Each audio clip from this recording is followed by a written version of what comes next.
기도하고 시작하겠습니다. 네, 잠깐 자리로 될지. 하나님 오늘도 심령의 빛을 비춤받는 좋은 낮을 허락하신 것을 감사합니다. Эзэн минь энэ өдөр мөн та бидний гэрлээ тусган шинэ өдрийг өгсөний төлөө танд талархъя. 주시는 말씀들은 저희의 앞길을 밝히 비춰주는 빛과 같음을 믿습니다. Эзэн минь танаас өгөгддөг үг болгон бидний өмнөх замыг гэрэл болдог гэдэгт бид итгэж байна.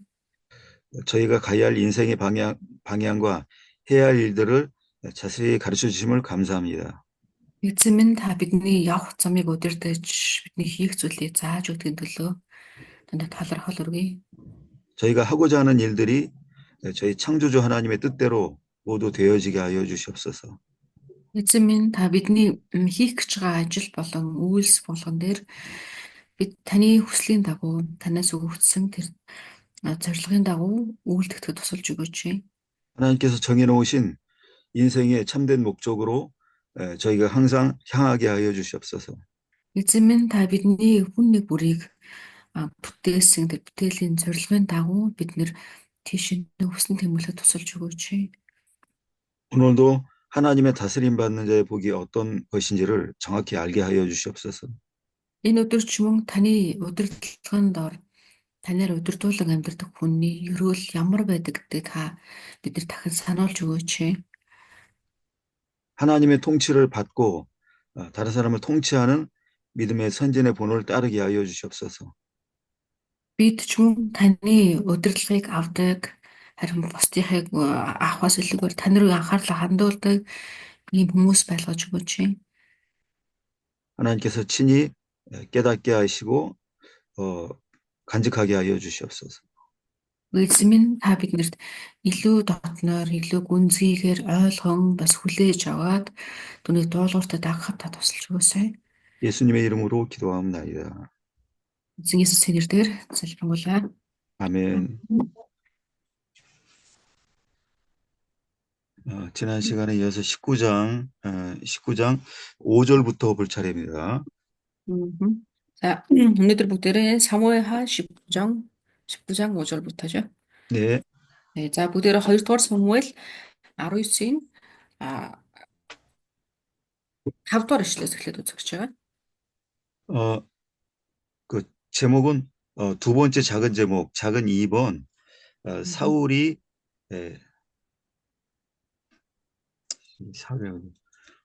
요압이 다윗을 질책함이라는 내용이고요. 요압이 다윗을 질책함.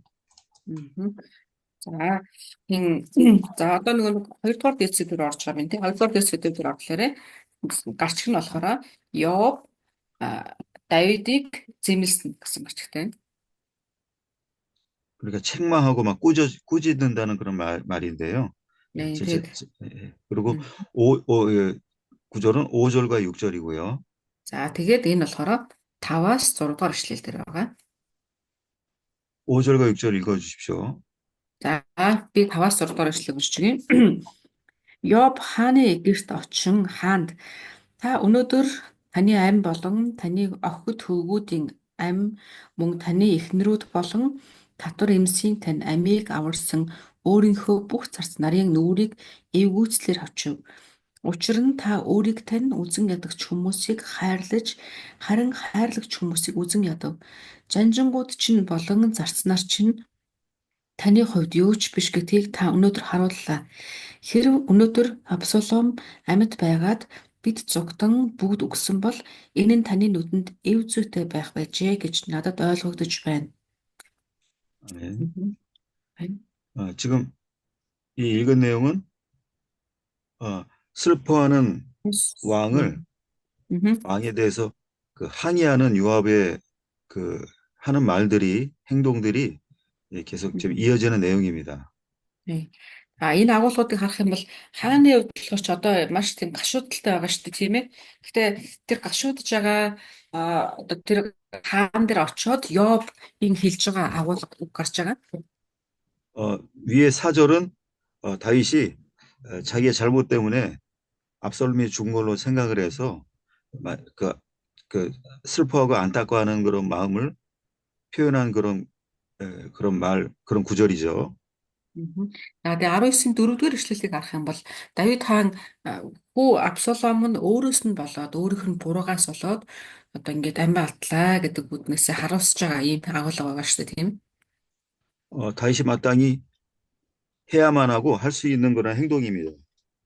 Тэгээ одоо Давидын хувьд болохоор чинь ингэж гашуудах нь түүний хувьд бол одоо зохистой зүйл тийм ээ. Эцэг хүний хувьд бол 근데 요압은 다윗의 이런 행동이 어, 그 자기 마음에 들지 않고 마음이 편하지 않았습니다. мгм. Гэтэ Давидын энэ үйлдэл болохоор Йобын Йобын сэтгэлд нийцээгүй гэж. Йобод таалагдав.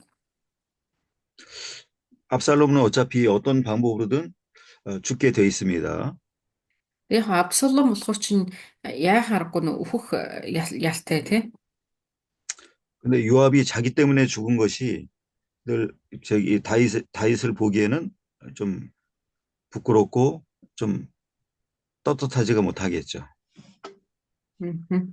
Гэтэ хин Йоби болохоор чинь өөрөөс нь болоод ингээд Давид өглөө Абсалом өглөө гэж байгаа тэр байдлыг харахтаа энэ ингэж болохгүй энэ л биш гэж ингэж хандсан. 그러니까 다른 이유를 갖다가 그 대서 다른 구실을 이용해서 다른 이유를 갖다가 붙여가지고 다윗이 그 행동을 하지 못하게 지금 어, 막는 것이 좀 요압이 하는 말입니다. Тэгээ Давид одоо гашуудад өөрөөс нь л ингээд тэлээгээ гашуудж явах үед нь Йоб очоод өөр бусад шалтгаанууд хэлснээрээ ийм бусад шалтгаанууд байж байгаа учраас битгий гашуудаа гэж ингэж хэлэхгээ хүсэж байгаа тийм Йоб хувьд. 요압의 한 말은 다윗의 행동, 당신이 하는 행동 때문에 모든 백성들이 힘들어하고 있습니다. 지금 그 말을 한 거죠. Тэгэд Йоб Давид дээр очиод ийм шалтгаанаар тэр хүний төлөө гашуудахгүй байх боломжтой байтал та ийм байдлыг харгаснараа тэгээ гашуудснараа ард түмний эвгүй байдалд оруулж байна гэж ингэж хэлсэн. 백성들이 당신을 보호하기 위해서 목숨 바쳐서 싸웠지 않습니까? 이제 그런 말이고요.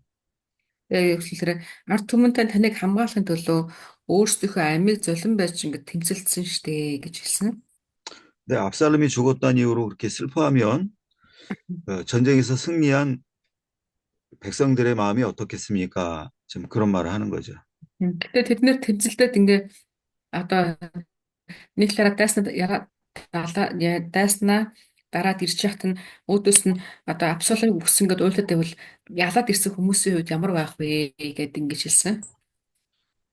처음에는 전쟁의 승리로 말미암아 전쟁에서 이기고 나서 많은 기쁨이 있었겠죠, 백성들에게.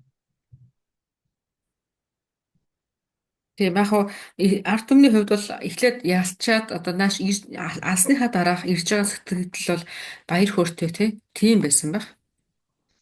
그런데 다윗이 슬퍼하는 그 모습 때문에 기쁨과 함께 안타까운 마음이 같이 있었던 겁니다. Тэгэхдээ яг ялаад ингээ ирсэн чинь Давид хаан болохоор гунигдсан байж байгаа тийм бүр нөгдсөн болохоор гэтээ тэрийг харахаар ард түмэн магадгүй баярлж исэн тэр сэтгэл нь алга болоо тийм ингээд одоо юу гэдгийг уур амьсгал нь өөрчлөгдөө тийм адилхан харамсаад ингэсэн байх. 근데 요압은 이 상황을 과도하게 과장해서 더 실제보다 부풀려서 말을 한 거죠. Гэтээ харин Йоб энэ байдлыг харахтаа Давид хаан дээр очиод ингээ хэлж байгаа тийм. 왕을 위해 싸운 백성들에게 그렇게 불편함을 주면 백성들이 분노하고 화를 낼 것입니다라고까지 그렇게 좀 과도하게 말을 한 거예요. Тэгээд жоохон хатуугаар ширүүгээр тэлж хэлж байгаа. Таны төлөө тэмцэлдэд ирсэн хүмүүсийн өдөөс ийм байдалтай ухтахаар чинь хүмүүс ингээд урам нь хугарнаа, уур нь хүрнэ гэж ингэж хэлж өгсөн. Давид. 이런 일은 요압이 자기의 부끄러움을 감추기 위해서 하는 일이지만 이것은 대적의 공격이라고 그렇게 볼 수 있습니다. Тэгээд нэг талаараа Йоб одоо энийг одоо санаа зовсон байдлаар ингэж хэлсэн юм шиг болооч нөгөө талаараа харах юм бол бас арай өөрөөр харж болно. 다윗이 범죄한 이후로 다윗의 대적 마귀는 다윗을 공격할 그 구실 수단을 하나 얻은 거예요. Мгм. Тэгээд энэ дээр харах юм бол энэ асуудал яагаад үүсэлэр Давид гэм үйлсээс болоод түүнийг тий түүний эсрэг ингээд одоо муу нэгний босгосон одоо үйлсүүд ингээд үргэлжилж байгаа шүү дээ тийм. 다윗이 잘못한 걸 가지고 대적들로 하여금 계속 다윗을 공격하도록 부추기는 일을 하는 거죠. Тэгээд Давид өөрөө Давидын хийсэн алдаа дутагдал гэмээс болоод муу нэгэн түүний эсрэг ингээд дайс мэдээ босгож ирсэн тийм ээ. 압살롬의 반역이나 시므이의 저주나 다 그런 그 흐름 가운데 있는 겁니다. За тэр донд нь одоо юу вэ гэхлээр чинь нөгөө тэр Давидын эсрэг боссон дайснууд дотор нь Абсаломын бослог байна, Шимейн хараас үгсүүд байна тий. Эднэр бүгдээр орж байгаа. 요압도 역시 다윗에게 충성했던 그런 충성된 신하였습니다. Йоб ч гэсэн ялгаа авахгүй. Ер нь бол одоо Давидэд маш үнэн чи юм баатар байсан шүү дээ тий. Йоб өөрөө. 그런데 이 다윗의 범죄한 사건 이후로 요압의 충성심이 떨어지고 다윗을 어렵게 만드는 힘들게 만드는 일을 많이 했습니다. Гэтэ Давид гэтээ Йоб өөрт нь маш үнэн чинь сайн хүлэг баатар байсан ч гэсэн Давидыг гэм үйлснээс хойш Йобын тэр одоо үнэн сэтгэлүүд нь дандаа одоо тодорхой хэмжээгээр ингээ буурч эхэлсэн. Буураад эсвэргээрээ урд нь Давидыг баярлуулдаг юм хүлэг баатар байсан бол сүүл рүүгээ Йобын хийсэн үйлдэл болго ингээд Давидэд одоо ингээ хэцүү байдлыг авчирч ирсэн ийм хүн болж хувирсан. 사람이 범죄하면 사단은 그것을 가지고 그 사람을 공격하는 구실로 삼습니다. Тэг хүн буруу зүйлийг хийгээд буруу сонголтоо хийгээд гэмиг ингэ сонгоод ирэхлээр түүний эсрэг одоо түүний эсрэг зовоох юм саадуудыг сатан босгодог. 작은 실수 하나만 해도 그 실수를 생각나게 해서 주변 사람들 하여금 그 사람을 공격하게 만드는 거죠. Тэгээд жижигхэн одоо хүн харахад л жижигхэн алдаа ингэ хийцэн байлаа гэж гэсэн ч гэсэнтэй тэрхүү алдаануудыг яг тэгэхээр буцаага тэр хүний эсрэг ингээд хэцүү байдалд оруулахын тулд бусдад сануулдаг, дахин бодуулдаг, ингэж ингээд дайрдаг хүн рүү. 특별히 말씀 전하는 사역자는 우리 목사님들은 성도 보기에 실수가 보이지 않도록 조심해야 됩니다.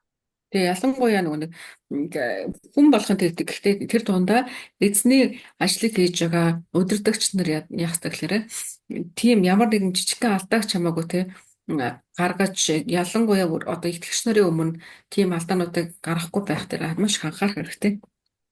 아주 작은 실수도 그걸 놓치지 않고 크게 부풀려 가지고 그것으로 그 목회자를 공격하게 만드는 거예요.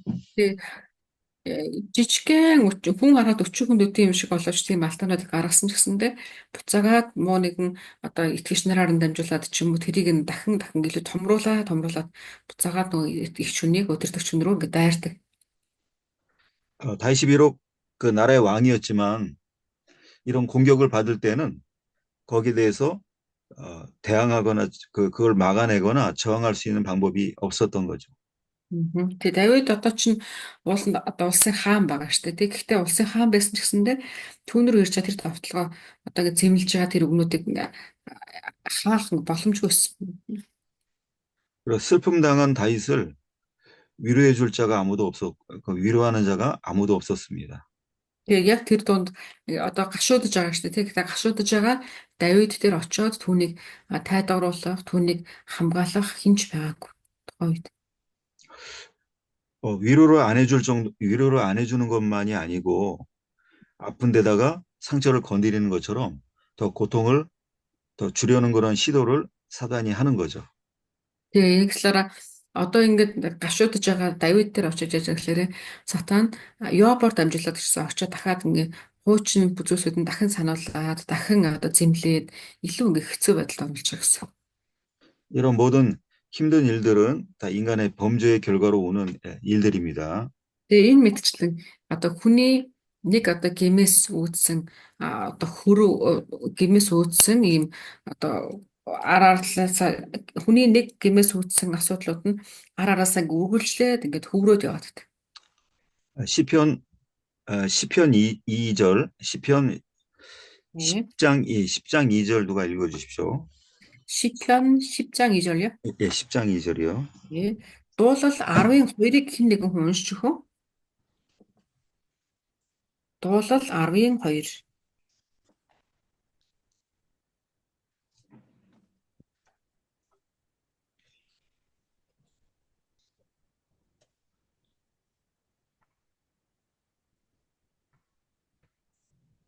Мгм. Ардам зангаараа гин буруут нь зүдэрсэн хүнийг улгасан хөөж байна. Сэдсэн мэхэнд нь өөрсдийн унгаач. Амен. 아멘. 교만하고 악한 사람은 연약한 자를 심하게 공격을 합니다. Тэг энэ дээр харах юм ба тийм. За усан нэгнийг хэн мөшгөж ингээд дайрч тавшилдаг гэсэн чи бардам хүмүүс дайрч тавшилдаг гэж. 그러니까 지금 읽은 구절 단어가 노하고 화를 내면서 핍박한다라는 단어가 있지 않습니까? Нэ. Одоо энэ дээр харах юм бол яаж байгаа шүү дээ тийм ээ. Уурлаж, дайрч, завшлна гэсэн утга шүү дээ тийм ээ. Зовлонд нэг мөшгөдөг гэхлээр 연약한 자를 불쌍히 여기지 않는 것이 악인의 마음이죠. өөрөөр хэлэх юм бол муу нэгний одоо одоо арга нь нэг онцлог нь юу юм гэхлээрэ сул дорой нэгнийг өрөвдөн хайрлаж хүлээж авдаг.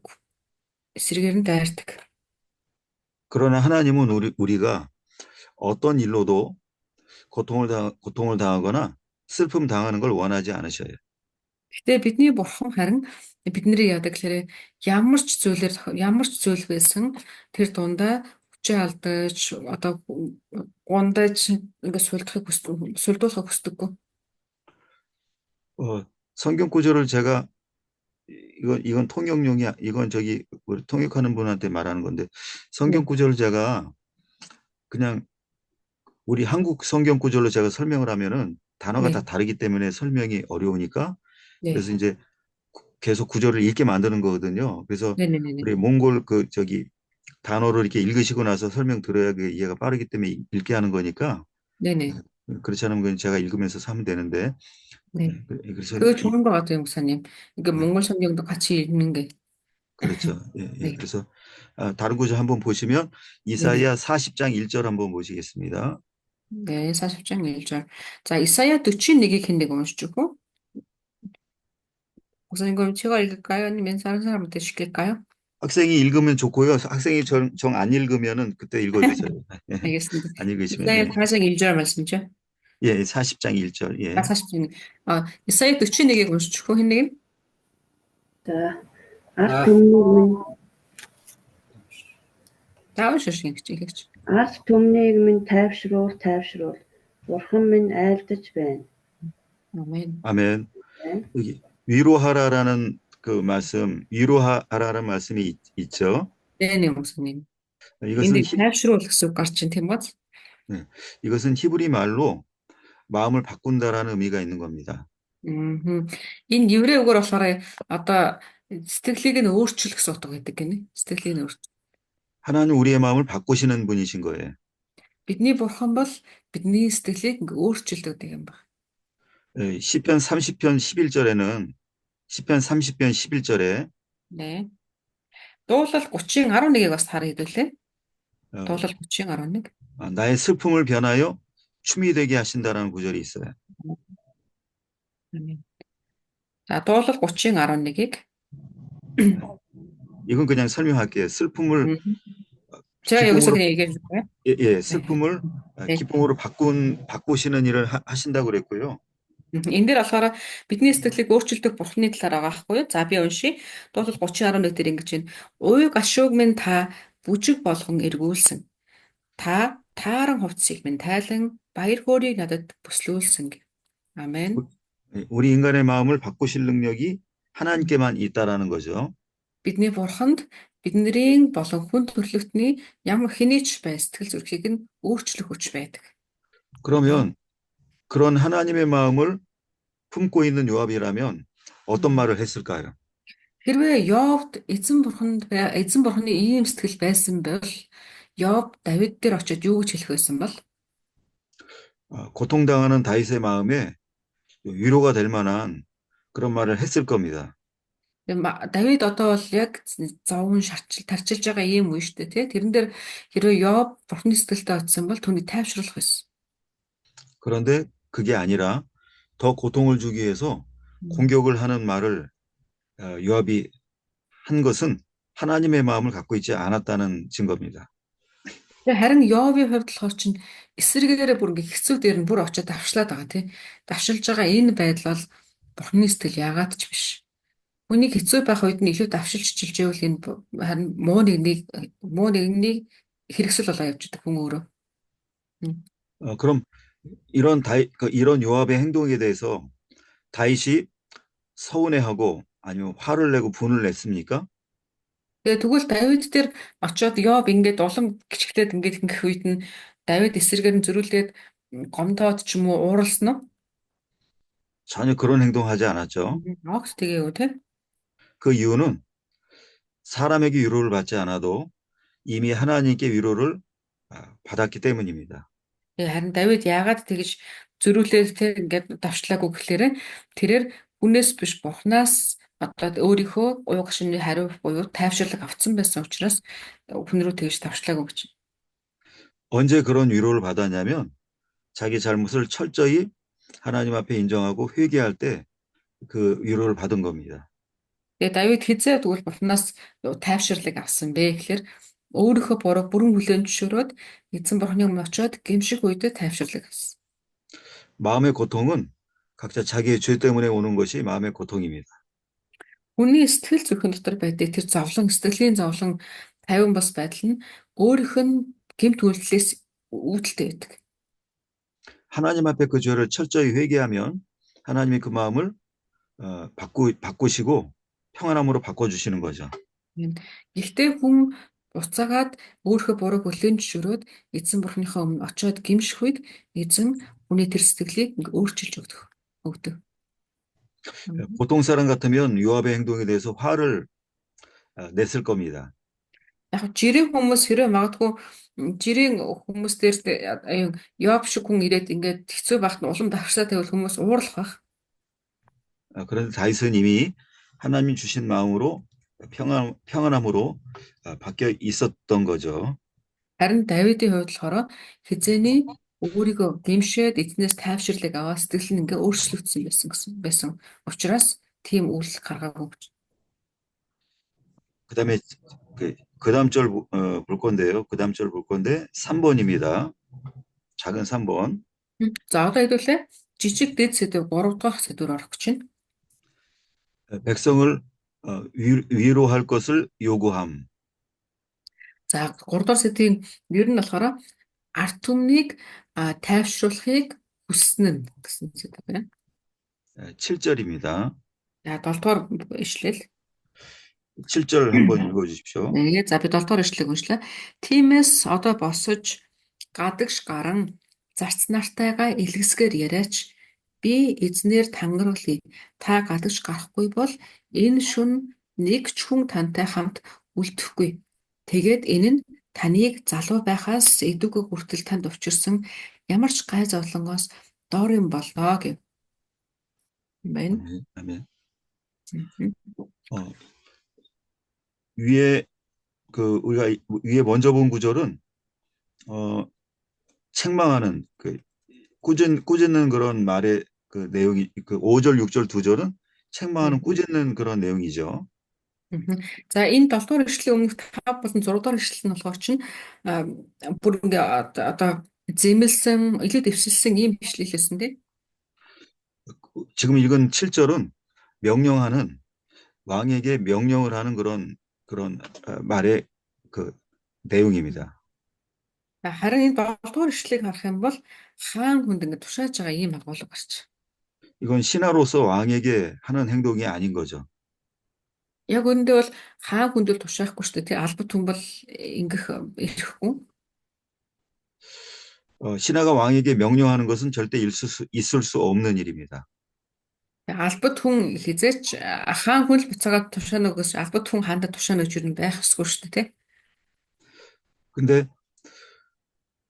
그 상황을 이렇게 부풀려 가지고 겁을 주어서 어떤 행동을 하게 함으로써 명령을 듣게 만드는 거죠.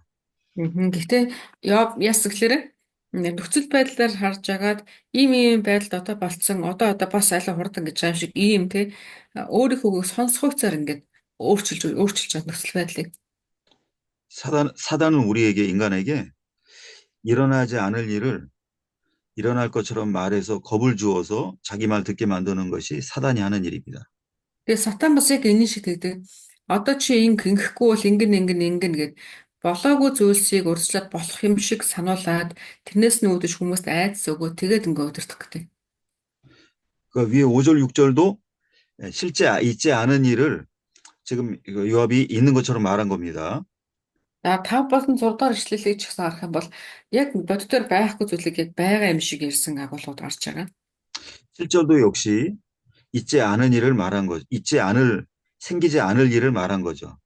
7 дахь ишлэлийг харахад ч гэсэндээ угаасаа тэгж үйлдэгдэхгүй тийм зүйл болохгүй зүйлийг болох юм шиг ингэж ярьж.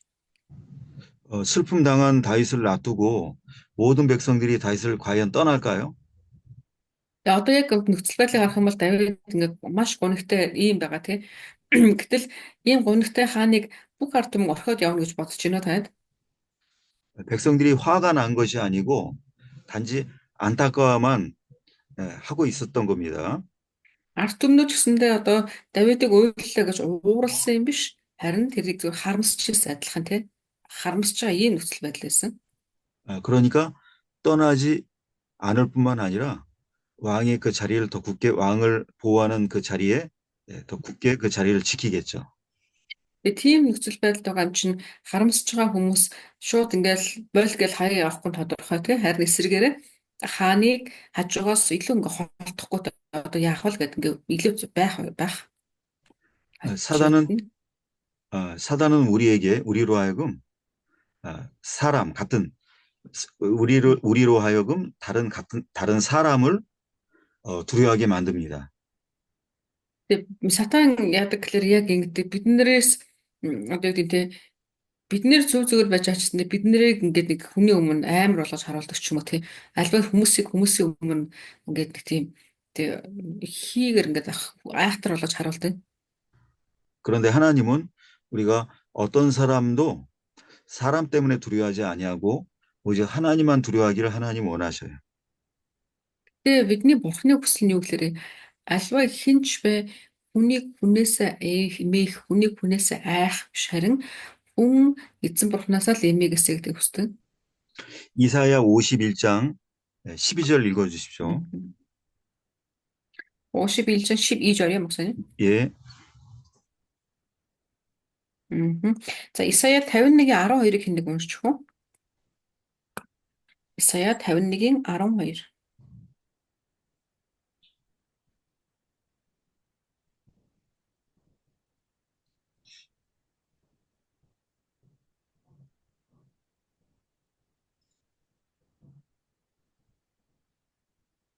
Исая 51-гийн 12 хэнийг уншчих юм байна уу? За чаа гэдэг юм шиг. Та нарыг тайвшруулагч нь би зөвхөн би мөн. Өөхөх хүмүүнээс айн өвс мэт өгөгдсөн хүний хөвгүүнээс эмээх чи хэн бэ? 아멘. 아멘. 우리의 마음을 기쁨에서 슬픔으로 바꾸기도 하고 그 슬픔을 기쁨으로 슬픔에서 기쁨으로 또는 기쁨에서 슬픔으로 바꾸는 능력이 하나님께만 있는 거죠. Одоо хүнийг гунигаас нь баяр хөөрөлөөс төлцөг нь сольдог. Эсрэгээр нь баяр хөрөөс нь буцаагаад гуниг руу солих чадaltaй нэгэн бол зөвхөн бурхан эзэн ба. 하나님만 두려워하는 자는 언제나 기쁨과 평안만을 하나님이 얻도록 하십니다. Тэгээ бид нэр тийм учраас энэ бурхнаас эмээх хэрэгтэй бөгөөд энэ бурхнаас эмээж амьдрдаг хүн үргэлж ингэ сэтгэл зүгээрээ тайван байдал дотор байж чаддаг. 그런데 너희 인간들은 어찌하여 너희 마음을 바꿀 능력이 없는 인간을 두려워하느냐 그렇게 안타까워하시는 거죠. Тэгээ одоо харин 12-ыг харах юм бол тэгсэн тий юу гэж юм гэхээр чиний сэтгэлийг тий ингэж өөрчилж чадахгүй хүнээс юунд найна вэ гэж бурхан хэлж байгаа. 하나님이 주신 평안의 마음을 어느 인간도 세상에 어떤 인간도 하나님이 주신 평안의 마음을 그것을 빼앗거나 바꿀 능력이 없는 겁니다. Биднэрт өгөгдсөн амар тайван энэ сэтгэл зүг хинч одоо ингэ бурхнаас өгөгдсөн энэ амар тайван сэтгэл зүг өөрчилж чадах хүн энэ дэлхий дээр байхгүй. 시편 10편 18절에 보면 За дуулал 18 дахь эшлэл бүлгийг харах юм бол 거기에는 고아나 압박당하는 자, 그 약한 자를 하나님은 위협당하지 않게 하신다라는 말씀이 있어요.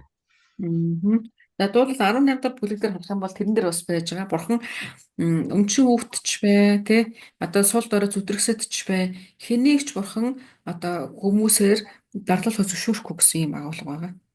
우리가 아무 힘과 능력이 어떤 방법이 없다 할지라도 하나님은 주고자 하시는 자에게 평안과 기쁨을 반드시 주실 수 있는 분이시죠. Бид нэр магадгүй ямар ч нэгэн хүчгүй байж болно. Гэхдээ бурхан өөрийнхөө амар тайвныг өгөхийг хүссэн хүндээ амар тайвныг өгөх чадaltaй. Бөгөөд түүний өгсөн амар тайвныг түүнээс тэр хүн тухайн хүнээс салгаж чадах өөр нэгэн байхгүй. 그래서 인간의 마음을 바꾼다라는 바꾼다고 하시는 그 성경 구절을 한번 더 볼 건데요. За бидрүүлээ одоо эндээс харах юм бол цаашаа нь харуул Библиэлд ч гэсэндээ хүний сэтгэлийг бурхан өөрчилдөг, хөдөлгдөг гэсэн юм агуулгад бас байгаа. 방금 전에 시편 30편 11절 우리가 읽어보셨고요. Бидрүүлээ сая дуулал 30-ын 11-ийг үзсэн те тэрэн дээр бас байсан. 이사야 61장 3절 적어만 놓으시고요. 이사야 61장 3절. За бас Исая номны 61-ийн 3 дээр бас энэ агуулга байж байгаа. Та бичээд аваарай. 또 시편 30편 11절에서 12절 적어 놓으시고요. За тэгээ бас саяны хэлсэн дуулал 30-ын 11 гэсэн шүү дээ. Тийм ээ тэрний 11 бас 12 дээр бас тийм агуулга байна. 위로 받아야 할 다윗을 다른 사람을 위로하게 만드는 것이 참 이게 잔인한 일입니다. За тэгэхээр одоо жишээлбэл Давидын агуулгыг харах юм бол Давидад одоо хэрэгтэй зүйл нь юу вэ гэхээр тайтгарл хэрэгтэй байгаа тийм. Тэгэхээр түүнд хэрэгтэй тайтгарлыг хэрвээ хэн нэг өглөө гэх юм бол тэр нь маш ингээд тийм зөвхт нэгэн байх өгөх болно түүнд. 슬픔 당한 자에게 시키는 일이 시킬 수 없는 일이죠. За тэгэхээр эсрэгээр нь дайрна гэдэг зүйл, дайрс давшлан гэдэг зүйл бол ямар нэгэн байдлаар гунигтай, тэ ийм зовлонтой байгаа хүмүүст өгөх зүйл ерөөсөө биш шүү. Дайрс давшлах зүйлийг өгч болохгүй. 그러나 우리가 이 성경 보시면 다윗은 거기에 응하고 거기에 따라가게 됩니다. Гэтэ Библийг харах юм бол Давид яасан гэхээр ингээд дуулуурсаа даачаа талаар гарсан цаашаа харах юм бол. 그래서 이제 큰 제목 큰 3번 작은 그 숫자는 괄호를 친 숫자고 큰 숫자는 괄호를 치지 않은 숫자를 말하는 겁니다. 그래서 이제 큰 3번. За одоо хэдүүлээ том 3 дугаар сэдвүүг орж. Сая дэд сэдвүүд яваад байсан байна те. Одоо тэгээ том 3 дугаар сэдв орж байна. 왕이 성문에 앉고 백성들은 왕 앞에 옴. За энэ дээр за том сэдв нь юу гэхээр хаан одоо юуныхээ хаан ордныхоо өмнөд суугаад түмэн түн рүү ирсэн нь гэж. 8절이고요. За тэгээ 8 дугаар эшлэл байгаа. 8절 한 절만 읽어 주십시오. За би 8 дугаар эшлэгийг уншия. Ингээд хаан босож хаалганы дэргэд суугаа. Тэд бүх хүнд хараг түн хаан хаалганы хажууд сууж байна гэхэд ард олон бүгд хааны өмнө ирвэг. 아멘. 요압의 요구대로 다윗이 거기 대해서 화를 내지 않고 안 하겠다고 하지 않고 그대로 따르는 그런 행동을 했습니다. За тэгээ Давидд Йобын хэлсний дагуу Давид ингээ үйлдэж байгаа тийм. Йоб руу үгүй гэж ч юм уу одоо буцаагаад ингээ эсэргүүцсэн хүн дагаад хийж байгаа. 그것은 요압이 무섭거나 백성들의 반발이 두려워서 그랬을까요? Тэгээ Давидын энэ үйлдэл нь одоо яваас эмээгээд ч юм уу эсвэл ард түмнээс тэгээд нэрээ тэгэх юм болов уу гэдэг ингээ гарсан үйлдэл бол биш байгаа шүү дээ тий. 요압의 말대로 움직이는 걸 보고 요압은 그렇게 생각을 했겠죠. 아, 다윗이 백성들을 두려워하는구나. 그렇게 생각을 했겠죠. Магадгүй Йоб юу гэж утсалэр за хаан яг ард түмнээс айгаад ингэж гарч ин да гэж бодсон байх. 그러나 다윗의 마음은 그런 마음이 아니었던 겁니다. Тэгээ Давидын сэтгэлийг харах юм бол өөр байсан. 백성들을 걱정하는 마음으로 그렇게 한 것이고 Тэгээ Давид л орчин ард иргэдэд илүү санаа зовсон. Санаа зовсноос ингэ гарсан байна. 조금이라도 백성들이 마음 아파하거나 힘들어하지 않기를 바라는 마음으로 그렇게 한 것이죠. Юу гэж санаа зовсон гэхээр за ард түмэн өнөхөр хэцүү байгаа бол тэд нэр ингэж болохгүй юмсан тий. За ямар ч гэсэн бид бол гарыг даа гэсэн ийм сэтгэл зүгээр орсон гэсэн.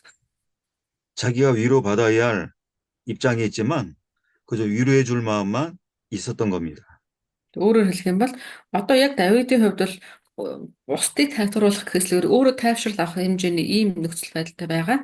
Гэтэ Давид яасан гэхээр эсэргээр за гарч би ард түмнийг гэсэн тайвшруулъя да гэсэн тайвшруулыг өгөх юм сэтгэлтэй байсан гэсэн. 이것이 바로 하나님의 마음입니다.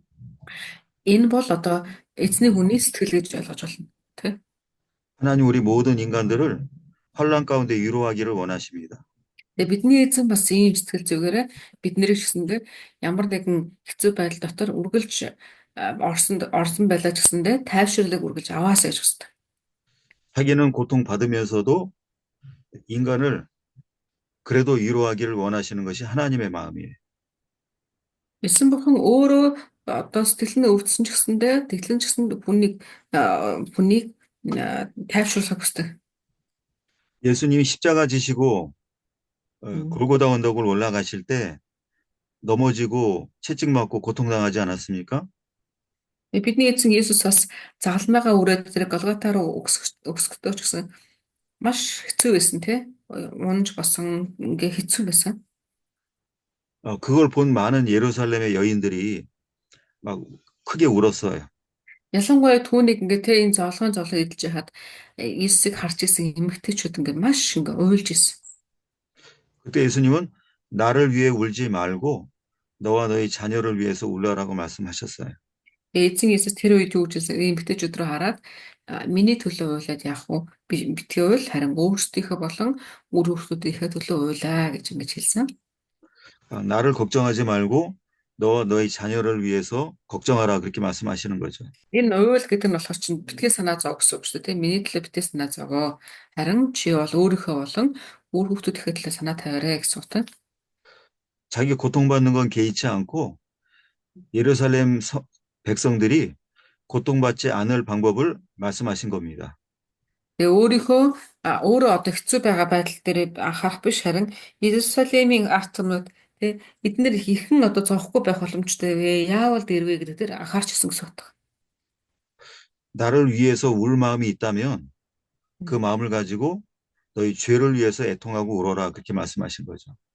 Тэгснэ тэр тийм учраас миний төлөө ингээс уйлах сэтгэл миний төлөө гашуудах энэ сэтгэл байгаа гэвэл энэ сэтгэлээ өөрсдийнхөө хойч үеийн гмийн төлөө болгож ургаач ээ.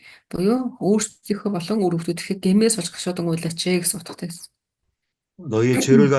너희의 죄를 가지고 애통해서 울면 내가 너희 마음을 평안의 마음으로 바꿔줄 것이다. Энэ цаана юу гэсэн утгатай гэхээр чи гмийнхээ төлөө гашуудан уйлах юм бол гэмийнхээ төлөө гашуудан уйлсных чинь хариуд би амар тайвныг өгч чадсан штэ гэсэн утга. 그럼 너희는 어떤 일에도 울 일이 생기지 않을 것이다. Тэгээ тэгэх юм бол дараад нь ямар ч асуудал гарсан тий та нар уйлахгүй байх боломжтой тий ийм мессеж байна.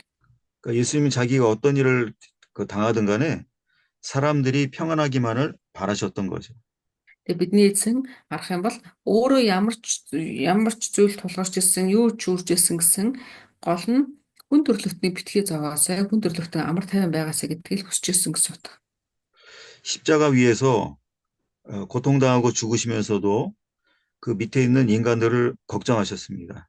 Тэгээ тэрний бас нэг жишээ тий загалмай дээр өөрөө цовдлогдсон байсан хэрнээ хажууд байсан гэмтэн рүү санаа тавьж байгаа тий.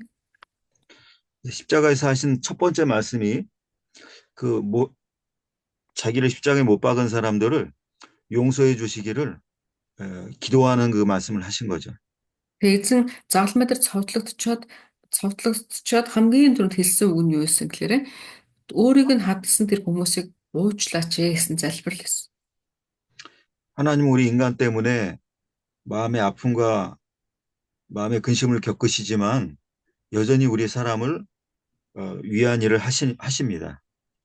Тэгээ бид нэр Иесус хүнээс болж ингээд цовдлогдчихсон. Гэхдээ эсрэгээ хүнөөсөөс болоод цовдлогдсон ч гэсэндээ ямар ч хүмүүсийг амар тайван байлгах дээр хамгийн анхаарлаа тавьчихсан.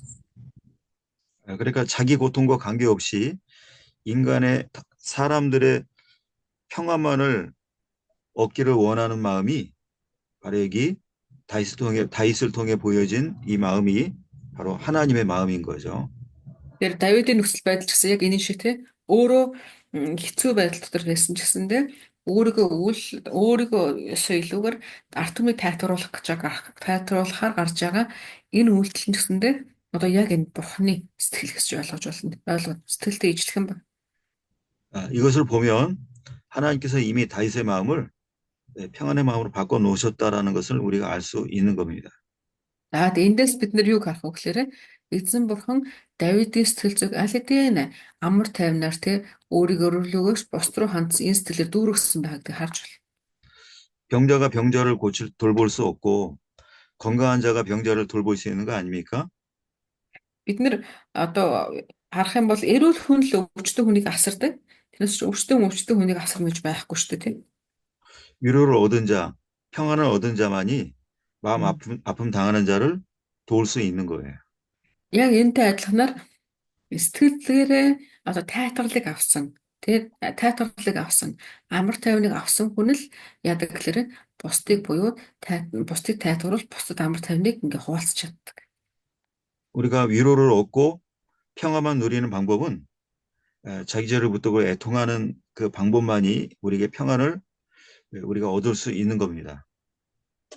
Харин бид нар тэгвэл яаж амар тайвныг яаж тайвширлыг авах вэ гэх юм бол түүний арга нь болохоор ердөө эхлээд одоо гашуудан уйл эзний өмнө очиод тий эхлээд гимш тэгэх юм бол тэр ингээ авах болно гэж хэлсэн. 나는 회개할 게 없어. 난 잘못한 게 없어라고 말하는 사람은 하나님을 거짓말쟁이라고 이렇게 말하는 것과 똑같다고 했어요. Тэгээ бас ийм үг байгаа. Би гэмших зүйл байхгүй. Миний буруу ерөөсөө биш. Тэ? Эсвэл би ерөөсөө буруу юм хийгээгүй гэж ингэж хэрвээ дотроо бодож байгаа бол энэ хүн Бурхныг худалч гэж хэлж байгаадаа яг ижилхэн гэж хэлсэн байдаг. 늘 기도 가운데 자기 잘못을 찾아 회개하는 자가 하나님 앞에 진정한 평안을 이렇게 늘 얻는 그런 사람입니다. Харин бид нэр залбирах бүрдээ эзний өмнө те сул дорой хүнийхээ хувьд эзэн дээр очиод би эзэн таны өмнө зохисгүй зүйл хийсэн зүйл байхгүй байгаа да гэд өөрлөгөө өнгөж байгаа хүн бол эзний өмнө те одоо зөвхт хүн байгаад байна. Тэ? 혹시 새로 출석한 사람 안 계시죠? 있어요, 무슨. 누구십니까? 네. 이름 불러드릴까요? 예, 불러주시죠. 네, 어용님. 어유님. 네. 그리고 몽크자라갈님. 잠시만요. 네. 예. 두 분입니까? 어용님, 몽크자라갈님, 민드바이어님. 잠시만요. 예. 그리고 네, 그리고 몽근돌님. 몽근님. 예. 네, 여기가 지금. 예, 알겠습니다. 네. 계속 이어서. 그다음에는 그 네 번째 큰 제목 4번입니다. 자, одоо 이렇게 дөрөв 탐색으로 가보죠. 모든 백성이 왕을 모셔오고자 함. За, дөрөв 탐색들 болохоор бүх ард түмэн хааныг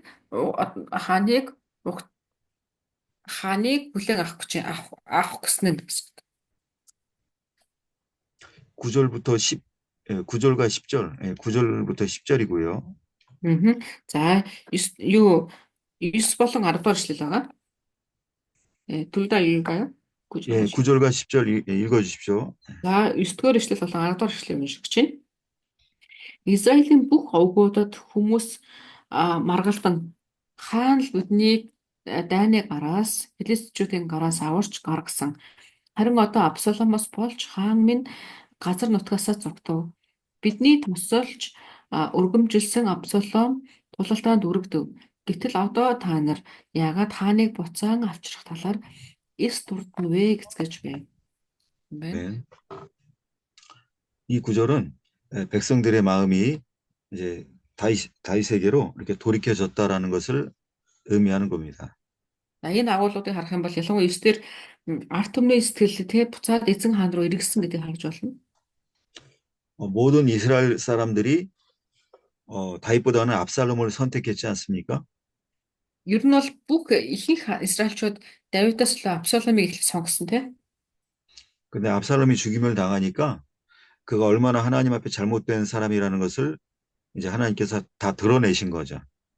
Тэгээд тэдний сонгосон Абсаломыг нас орж байгаа тийм. Абсалом өвснээс хараад өөрсдийнхөө сонголт буруу байсан гэдгийг тэд нэр ойлгож эхэлсэн гэсэн. 그래서 자기들의 잘못을 깨닫고 다윗을 다시 왕으로 모시려는 마음으로 마음이 바뀌어진 겁니다. Тэгээд тэд нэр яаж вэ гэхээр өөрсдийнх нь сонголт буруу байсныг ойлгоод ирэхээр буцаагаад Давидыг одоо дахиад хаанаар өргөмжлөлтөөр ярилцж эхэлж. 백성들은 판단을 잘못하고 이렇게 착각할 때가 많이 있습니다. Тэгээ арт түмнүүд ер нь хүмүүстэй дүгнэлтийг буруу хийгээд андуурах тохиолдлууд байдаг. 그럴 때 하나님은 주시는 말씀과 나타내시는 일로 백성들을 올바른 길로 이렇게 인도해 오셨던 겁니다. Гэхдээ бидний бурхан яасан гэхээр арт түмнүүдэд тэгэх болгонд нь өөрийнхөө үгээр дамжуулаад дахин синхруулээд дахин ойлгуулаа буцааж ирсэн юм тохиолдлууд үргэлж байдаг. 압살롬이 왕인 줄로 알고 따라가려고 했지만 하나님이 막으셔서 이제 더 이상 따라갈 수 없게 된 겁니다. Тэд нэр Абсаломыг хаан гэж бодсон тий. Тэгээд түүний дагаад явахыг хүссэн. Гэхдээ эзэн бурхан тэднийг яг тэр замаар нь цааш нь явуулахыг хүсээгүй учраас ингээд замыг хааж тий. Абсалом согснороо. 이전에 사울 왕이 죽은 이후에 백성들이 잘못된 선택을 했습니다. Тэд нэр Саул хааныг бас нас орсны дараа бас буруу сонголтыг хийсэн тохиоллоо. 사울의 뒤를 이어 왕이 될 사람은 다윗이 그 왕이 될 거라는 것을 백성들이 알고 있었지만 다윗을 선택하지 않았죠. Бид нар урд нь Саулын дараа хаан болох нь Давид гэдгийг мэдчихсэн. Гэхдээ тэд нар Давидыг сонгоогүй. 그런데 하나님께서 다윗이 아닌 왕은 왕노릇을 하지 못하게 그렇게 막으시니까 백성들이 그제서야 다윗이 왕이 되어야 된다는 것을 깨닫게 된 거죠. Тэгээ арт түмнүүд өөр хүнийг сонгосон гэсэн бурхан ясгалаар Давидаас өөр хүнийг хаанаар бишүүрхгүй гэдгийг арт түмд мэдүүлснээр арт түмэн Давидыг ингээд дараад нь сонгож байсан тохиоллоо. 그때도 백성들이 다윗을 왕으로 모실 것을 함께 모여 결정하고 다윗을 찾아갔던 겁니다. Тэгээ тэд нэр ясгалаар тухайн үед ойлгочоод Давид л болох ёстой байна гэдгийг ойлгоод хамтдаа цуглаж ярилцж яагаад Давидыг хаанаар өргөмжлөхийн тулд очиж авчрахаар ингээд явдаг. 여기서 인간의 어리석음을 우리가 알 수 있는 건데요. Эндээс бид нар харах юм бол хүн тэг ямар тодорхой хэмжээгээр ингээд молгоо үйлдэл гаргадаг гэдгийг харж болно. 이전에 잘못된 선택을 했었던 때가 있었는데 그와 똑같은 잘못을 다시 저지른 것이 이번 일입니다. Өөрөөр хэлэх юм бол ялангуяа энэ ард түмэн гэсэндээ урд нь Саулаас болоод ингээ буруу сонголт хийж ирсэн. Тэгээ одоо бас дахиад ингээ хоёр дахь удаа буруу сонголт ингээ хийж байгаа нь харагдаж байна тий. 하나님께서 다윗을 그 다윗과 그 자손들을 하나님 나라의 영원한 왕으로 세우신다라는 말씀을 자꾸 잊고 다시 아닌 사람을 선택하는 그것이 어리석은 일이죠. Тэгээ эзэн бурхан Давидэд хэлсэн байсан. Давидын хаанчлалыг ингээ мөнхөд тогтооногч хэлсэн байсан. Тэгсэн чинь тэр үгийг ингээ мартцсан байгаа. Харт юм. Тэгээ яаж хэлээрээ тэрийг мартаа дахиад Давидаас өөр хүнийг хаан болгох гээд ингээ явж байгаа. 이스라엘의 왕은 오직 다윗과 또 다윗이 선택한 자, 하나님께서 선택하신 자만 왕이 될 수 있는 겁니다. Яг Израилийн хаан бол хэн байх вэ гэхээр мөнхөд Давид ба эзэн богдны тосолсон босгосон Давидын удмыг хүмүүс байна гэсэн. Болно. 잘못된 자격이 없는 사람을 왕으로 선택한 일들이 역사 가운데 너무 많았습니다. Гэхдээ эднийг түүхийг ингээ харах юм бол одоо юуны тэр ургийн биш тийм хүмүүсийг ингээд хаан болоод буцаалаад цохолж исэн тохиолдол зөндөө байна. 이건 인간이 자기가 잘못 선택해놓고 그것 때문에 고통을 당했으면서 또다시 그 똑같은 잘못된 선택을 반복하는 그런 습관이 있다라는 것을 알려주는 겁니다. Энэ дээр харах юм бол эндээс бид нар юуг харах вэ гэхээр хүн өөрөө ост хийдэг, өөрөө сонголтоо буруу хийдэг. Сонголтоо буруу хийсэнсээ болоод өөрөө зовдөг. Тэгчээ тэрийн бурханд засаад өгөнгөт дахиад сонголтоо буруу хийдэг. Тэгээ дахиад тэрнээс болоод дахиад зовдөг. Гэх мэтчлэн ийм ингээд нэг үргэлж ирсэн тэр нэг тойрог шиг юм дотор хүн ингээд тороод яваад гэдэг гэдэг эндээс харж болно. 잠언 26장 11절에 보면은요.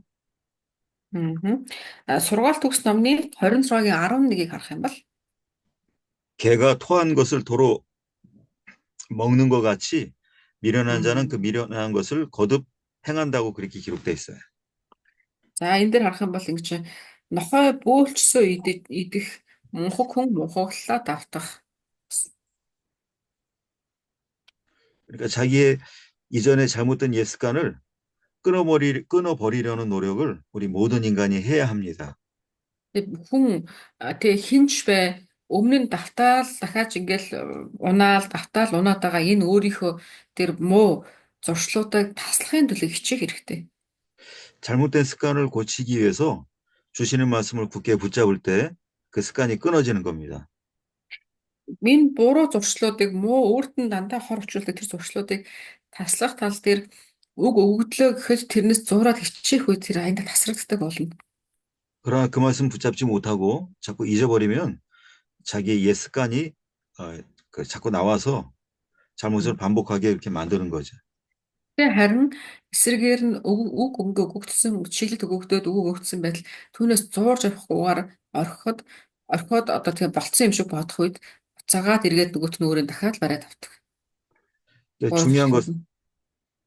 근데 중요한 것은 돌이키는 것이 중요합니다. хамгийн чухал зүйл нь бүрэн гүйцэд эргэж буцах нь нэгтлээ чухал байна. 100번을 잘못했다 할지라도 101번째 돌이키면 되는 것입니다.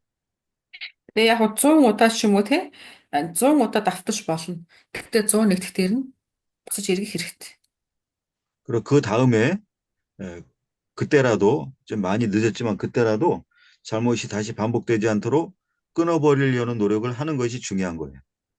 Тэгээд тэрнээс хойш явах гэхээр анхнаасаа засалсан бол за 100 удаа зоохгүй л байхаас л гэхдээ 101-т эргэлээ гэхэд хичнээн ороодсон байдаг чинь тэрнээс хойш дахиад ороодож бүр зоохгүй тулд тэрийг бүрэн таслахаар хичээх хэрэгтэй. 그러니까 잘못을 반복되지 않고 그것이 끊어지도록 우리가 할 수 있는 노력이 뭐라고 지금 아까 설명했습니까? Буруу зүйлийг ч юм уу дахин давтахгүйгээр тэрийг эцсийн хүртэл ингээд эцэслэж таслаж болох аргын талаар хэлсэн тэр нь юу гэсэн бэлээ? 그 잘못을 드러내시는 하나님의 말씀을 마음으로 굳게 붙잡고 묵상하는 것이 그 잘못을 끊는 우리가 할 수 있는 노력인 거죠. Тэр арга нь юу гэхээр эзэн өөрийнхөө үгээр таны тэрийг илчлээд өгөх үед та тэрнээс нь бүлээн зөвшөөрөд зуурч аваад тэр үгтэй хамт тэрийг таслах гэж хичээх явдал. Энэ бол арга нь. 우리가 그 노력을 하지 않으면 우리에게 오는 고통은 그것은 계속 끝나지 않고 계속 이어지는 겁니다. Хэрвээ та одоо тэр өгөгдөж байгаа үгийг тавьчих юм бол тэр боломжийг алдчих юм бол таны одоо үргэлжлэх таны амьдралд чинь дахин тэр асуудал гарч ирж дахин таныг ингэ зовоосоор л байх бол. 잘못이 고쳐지지 않으면 고통도 중단되지 않습니다. Тэгээд буруу үйлдэлт нь засагдахгүй бол зовлонт нь дуусахгүй. 그다음에 다섯 번째 5번이고요. За хэдlээ одоо том 5 дахь сэдвээр орж байна. 왕궁 복귀를 위한 다윗의 조치입니다. 그 내용이요. Мгм. За 주성의 목사님 다시 한번 왕궁. 예, 복귀, 그러니까 다시 왕궁으로 돌아오는 мгм. 예, 복귀 돌아오는 일을 위한 다윗의 조치, 다윗이 한 일 그겁니다. За том 5 дахь сэдв болохоор ордон руугаа буцахын төлөө тулд хийсэн Давидын үйлдэл гэсэн үг. мгм. 거기에 대해서 이제 지금 다섯 번째 내용이 또 그 세 가지 мгм. 큰 내용으로 그 나눠집니다. Ээ. За энэ 5 дугаар энэ одоо гарч болохоор дотроос нь дэд сэдвүүд хуваагдаж байгаа. 3 дэд сэдвүүдэр. 그 중에 첫 번째 작은 1번, 네. За нэг дэд сэдв болохоор 유다 12 지파가 сэдв. 유다 지파가 맞이하게 함. мгм. За эхнийх нь болохоор Юдагийн овгууд түүнийг огтон авах гэсэн утга байна. 그러니까 이 설명은 다윗이 유다 지파로 하여금 자기를 맞이하게 했다라는 거죠. мгм. За энэ болохоор юу гэхээр Давид эхлээд Юдагийн овгуудад тэгээ өөрийгөө Юдагийн овгуудаар уртуулахыг хүсэж байгаа. 11절과 12절이고요. За энэ дээр 11, 12 дугаар ишлэл гарч байгаа. За 11절과 12절 한번 읽어 주십시오. 네, за 11, 12-ыг уншия. Давид хаан тахилч Задок Абиатар нарт хүн ил явуулж Юдагийн ахмадуудад ингэж хэлээ. Хамаг Израилийн хамаг Израилийн хилэлцэн байгаа нь хаанд ч хүрсэн атал та нар юунд хаанаа ордонд нь буцаан авчирхад сүүл байрна вэ? Та нар миний ах дүүс яс махны тасархай. Тийм атал юунд хааныг буцаан авчирхад сүүл барьж байна вэ? 아멘. 아멘. 사람이 하나님의 성령의 인도를 받는 가운데서 자기 인간적인 생각이 나올 때가 많이 있습니다. За тэгээ хүн хичнээн бурхны удирдлагаар ингээ явдаг ч гэсэндээ зарим тохиолдолд өөрийн бодолтой баригдах нь ингээд илбэг байдаг тийм. 왕궁을 쫓겨 나올 때부터 돌아올 때까지 전쟁에 승리하고 돌아가는 그 모든 과정이 하나님이 성령님의 인도를 받는 과정이었어요. Тэгээ Давид хааны анханасаа ордноос хөөгдөн гарах тэгээд цөлөөр ингээд тэнүүчилж ягаад одоо буцаад ингээ ордон руугаа ирж байгаа энэ бүх үйл явдлууд нь дандаа бурхны төлөвлөгөө түүний удирдлагын дор ингээ байсан. 근데 여기 지금 우리가 그러니까 다섯 번째 제목에 담겨 있는 내용들은 다윗이 자기의 그 개인적인 감정과 자기 생각으로 결정한 그리 잘한 내용들이 아니었습니다. Гэтэ одоо харах юм бол энэ 5 дугаар сэдв том 5 дугаар гарчиг байна тийм. Энэ 5 дугаар том 5 дугаар гарчиг хэдүүлээ харах юм бол энд болохоор Давидын Бурхны хэслэгөөр Давидын өөрийнх нь бодол тэг өөрийнх нь үйлдэлүүд ингээ гарч байгаа. Буюу ингээ харах юм бол яг тийм сайн ийм агуулгууд байхгүй байгаа даа. 성령님의 인도하심을 받는 일들은 아무 문제가 생기지 않고 언제나 평안하기만 합니다. Бурхны удирдлагаар ариун сүнсний удирдлагаар хүн удирдуулаад явхад юу ч хийсэн ямар нэгэн тийм хэцүү асуудлууд юу гардаггүй. 그러나 사람이 자기 생각과 자기 감정으로 하는 일들은 온갖 문제가 생기고 어려운 일을 불러오는 거예요. Харин хүн өөрийнхөө бодлоор өөрийнхөө ингээд шийдвэрүүдээр тэг өөрийнхөө үйлдэлүүдээр хийгээд яваад тахлаар ямар нэгэн байдлаар заавал ингээд тотгорууд, саадууд тэг ингээд мухардлууд ингээд гарч ирээд идэх. 그래서 왕궁 복귀하는 과정에서 다윗이 한 일이 잘못됐다는 것을 뒤에 일어나는 일들이 그것을 설명해 줍니다. За одоо энэ 5 дугаар энэ бүлэг яагаад одоо хүн өөрөөхөө хийж ийн гэдгийг харуулад байна гэхээр энээс дараад нь цаашаа үүлдэгдэж байгаа асуудлууд нь одоо үүнийг ингээ гэрчлээд өгнө. 그래서 자세히 살펴보는 것은 잠시 쉬었다 이제 살펴보겠습니다. За хэдүүлээ яг юу болсон юм болоо гэдгийг түр амарч чагаад тэгээ буцаж ороод дахиад үзцгээе. 10분 동안 쉬겠습니다. За хэдүүлээ 10 минут амраад буцаж үлдээ.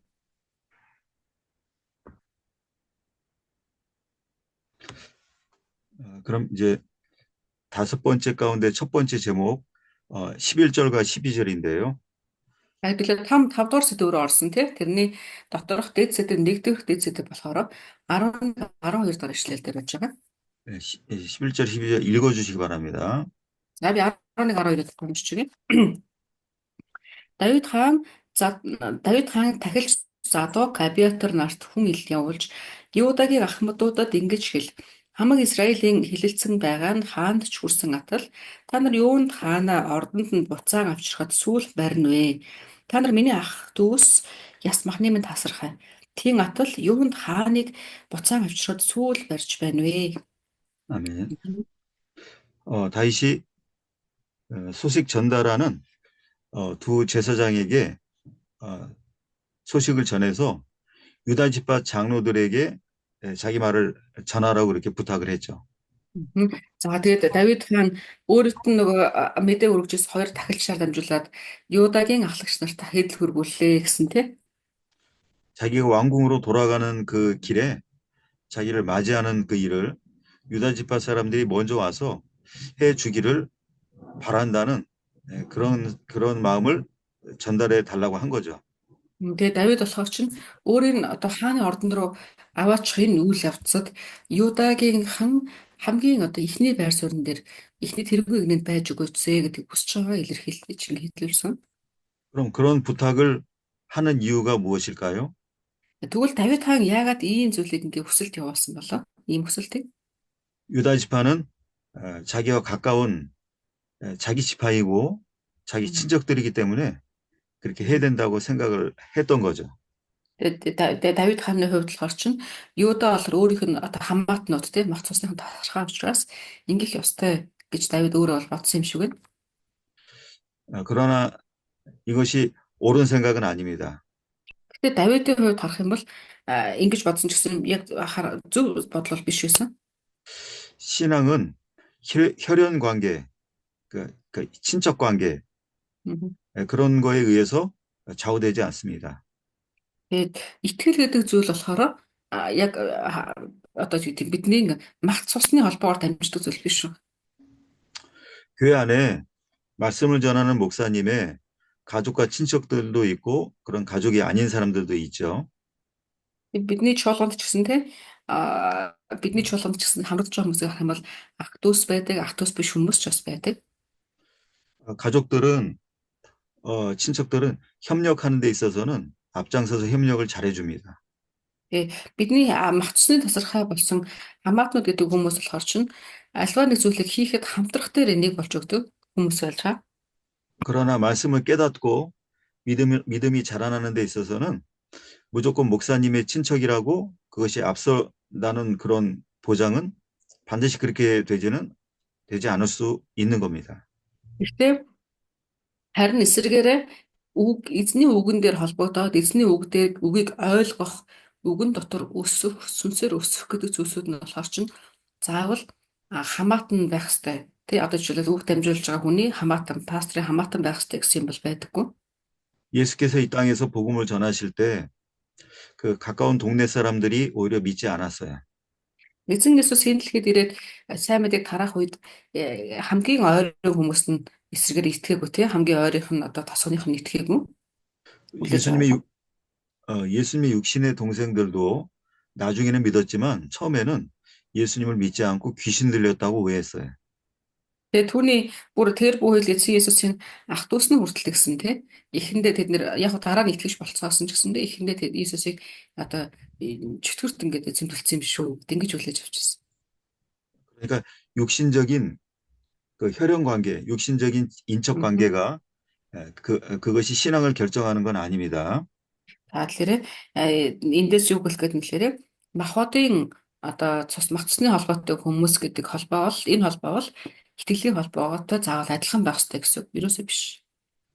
또 다윗에게는 유다 지파가 과거에 유다 지파에 대한 좋은 기억을 많이 갖고 있죠.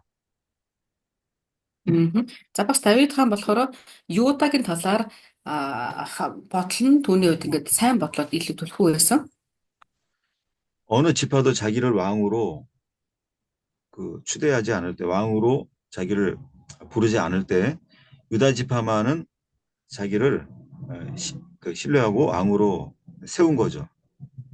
Анх альч нөгөө овгууд Давидыг хаанаар өргөмжлөх бодлого байхад Юдагийн овгууд хурч ирээд Давид ингээ хаан болгож исэн. 그래서 그렇게 자기와 가까운 관계에 있는 유다 지파가 자기를 먼저 맞이하는 것이 그것이 당연하다고 그렇게 생각을 했습니다. Тийм учраас ч тэр энэ удаа бас тэр одоо тэр Юдагийн овгийнхан өөрийн хурч ирээд хамгийн түрүүнд ингээ хамгийн түрүүний фронтэд хурч ирээд хааныг ингээ буцаж авах ажилд нь оролцоосоо гэж Давид хүссэн баг. 그러나 그것은 다윗의 이전 생각으로만 생각을 한 것이지 현실을 정확히 본 것은 아닙니다. Гэтэ энэ бол зөвхөн Давидын бодол байсан байж. Яг нөхцөл байдлыг харах юм бол тийм биш байсан. 지금의 상황과 다윗이 처음 왕이 될 때 상황이 똑같지는 않은 겁니다. Өөрөөр хэлэх юм бол Давид хаан хамгийн анх хаан болж исэн тэр нөхцөл байдал болон түүний яг одоогийн байгаа нөхцөл байдал хоёр өөр нөхцөл байдал байсан. 다윗이 잘 몰랐던 것은 바로 우리가 읽은 구절의 윗절에 있는 내용을 다윗이 몰랐다는 거죠. Тэгээ Давид гэдэг мэдээгүй агуулга ингээ байж байгаа. Тэрэнд харах юм бол Библиэлд харах юм бол 모든 백성들이 압살롬을 따랐던 것을 뉘우치고 지금 회개하는 가운데 있었습니다. яг үнэндээ бүгд ингээд яс гэхээр Абсаломыг гэж хэлсэн баг. 그 왕을 그러니까 다윗을 다시 왕의 자리로 이렇게 모셔올 그럴 계획과 의논을 지금 하고 있는 입장이었죠. Тэгээ тэд нэр одоо буцаагаад Давидыг авчрах тал дээр ингээд зүгээр төлөвлөд ярьж байгаа ийм төвшөнд байгаа шүү дээ, тийм ээ. 근데 유다 지파는 그런 의논이나 그런 행동을 지금 하고 있다고 기록이 없습니다. Тэгээ харах юм бол тэр тэдний одоо ярилцж байгаа энэ яриан дунд нь Юдагийнхан оролцож байна гэсэн агуулга байхгүй баг Библиэлд. 그래서 어떤 친척 관계라는 것으로 또 이전에 있었던 일만 가지고 다윗이 그렇게 판단한 것은 잘못된 판단이었어요. Тэгээ Давид болохоор зүгээр өмнөх шигээл тэгж бодож исэн байгаа байхгүй юу? Юдагийн талаар бол ингэж бодсон. 다윗의 판단이 잘못됐다라는 증거가 무엇일까요? Тэгвэл Давид буруу бодож исэн гэсэн одоо баталгаа нь юу байх вэ? 유다 지파가 먼저 다윗을 맞이한 것 때문에 분란이 일어나게 됩니다. Гэтэ Юдагийнх болохоор эхлээд Давидыг очиод авах тал дээр болохоор одоо тийм сайн биш хариу өгсөн. 그 분란은 언쟁, 말의 다툼으로만 끝나지 않고 또다시 반란 사건이 일어나는 거죠. За тэгээд тэр нь зүгээр нэг үгээр илрээ зогсохгүй дахиад нэг асуудлууд үүснэ талаар гарч байгаа. 그래서 이 틈을 이용해서 세바라는 사람이 2차 반란 사건을 다시 일으키게 됩니다. За тэгээд энэ болохоор Шимэ гэдэг хүн тийм Шимэ гэдэг хүн дахиад асуудал гарсан талаар гарна. 혹시 제가 말하는 게 끊어지거나 인터넷이 좀 이게 느리게 보이진 않습니까? 목사님 거 그런 것 같아요. 아, 그러는 것 같아요? 네. 제가 지난 그 영상을 보니까 좀 말하고 이게 소리하고 안 맞는데 Манайхан сая пасторын сайн хэсэг тэгсэн пастор яриа танд татсан уу? 제가 Түрүүнд 일단 удаашраад ингэсэн үү? 그럼 제가 무슨 방법을 좀 찾아야 되겠네. 오늘은 그냥 이렇게 어떻게 하고. 근데 소리는 잘 일단 지금은 괜찮아요, 목사님. 예, 나 소리 오르시는 биш. Окей. Үгүй юу. Минийх нь үү? Тэ. Сая тэгж байж байна. 중요한 건 통역 선생님의 소리가 끊어지면 안 되는데 맞아요. 그러니까 잘 못 알아들으시면 저한테 물어보시면 되고요. 네네네. 끊어지면은 다시 물어보시면 되고 통역 네. 선생님의 소리가 끊어질 선생님. 경우에는 예. 그럼 저희 목소리도 이게 들리나요? 지금 여기에선 지금 중간에? 자꾸 지금 바로 이제 끊어진 소리가 들려서 그래요. Уугна чиний лэнт юу гацаад байна. Минийх хэцүүд нэ? 어디에 자, 문제가 네. 있는 건지 모르겠네. 제 거에 문제가 있는지 모르겠는데. 잠시만 잠깐 빨리 확인하고 올까요?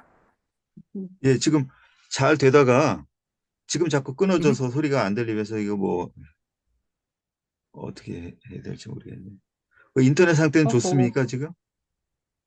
네, 괜찮네요. 여기는 괜찮아요. 거기 괜찮으세요? 그럼 제 문제일 수 있으니까 오늘 일단은 어떻게 그냥, 예, 오늘 어떻게 그냥 해보고 제가 선 따로 연결하는 게 있는데 이건 또 안 맞네. 이게 아까 해보려고 하니까 안 맞아서 제가 오늘은 지나가고 방법을 찾아보겠습니다. 오늘은 그냥 해야 네, 될지. 저도 여기서 한번 어떻게 방법은 알아보고 예, 예, 예, 잘 되게끔 해볼게요. 예. 유다 지파가 먼저 다윗을 맞이한 것 때문에 이런 분란이 생겼다라는 것은 그게 잘못된 생각이라는 것을 입증해 주는 거죠. 음. За тэгэхээр одоо харах юм бол дараагийн хагуулуудаар харах юм бол 음. 어, 그다음에 이제 두 번째 그 다윗이 한 잘못된 행동이 있는데요. 음. За тэгээд Давидыг харах юм бол ингээд буруу тий тайм биш үйлс хийсэн харагдаж байгаа. 작은 2번 아마샤를 군 지휘관으로 삼음. 음. За хоёр дахь дээд сэдв нь болохоор Амасаг юуны ордны түшиглэлээр сонгосон гэж байгаа. 13절 한 절입니다. За 13 дугаар ишлэгийг 13 дугаар ишлэл нэг ишлэлээ. 그럼 13절 한 절만 읽어 주십시오.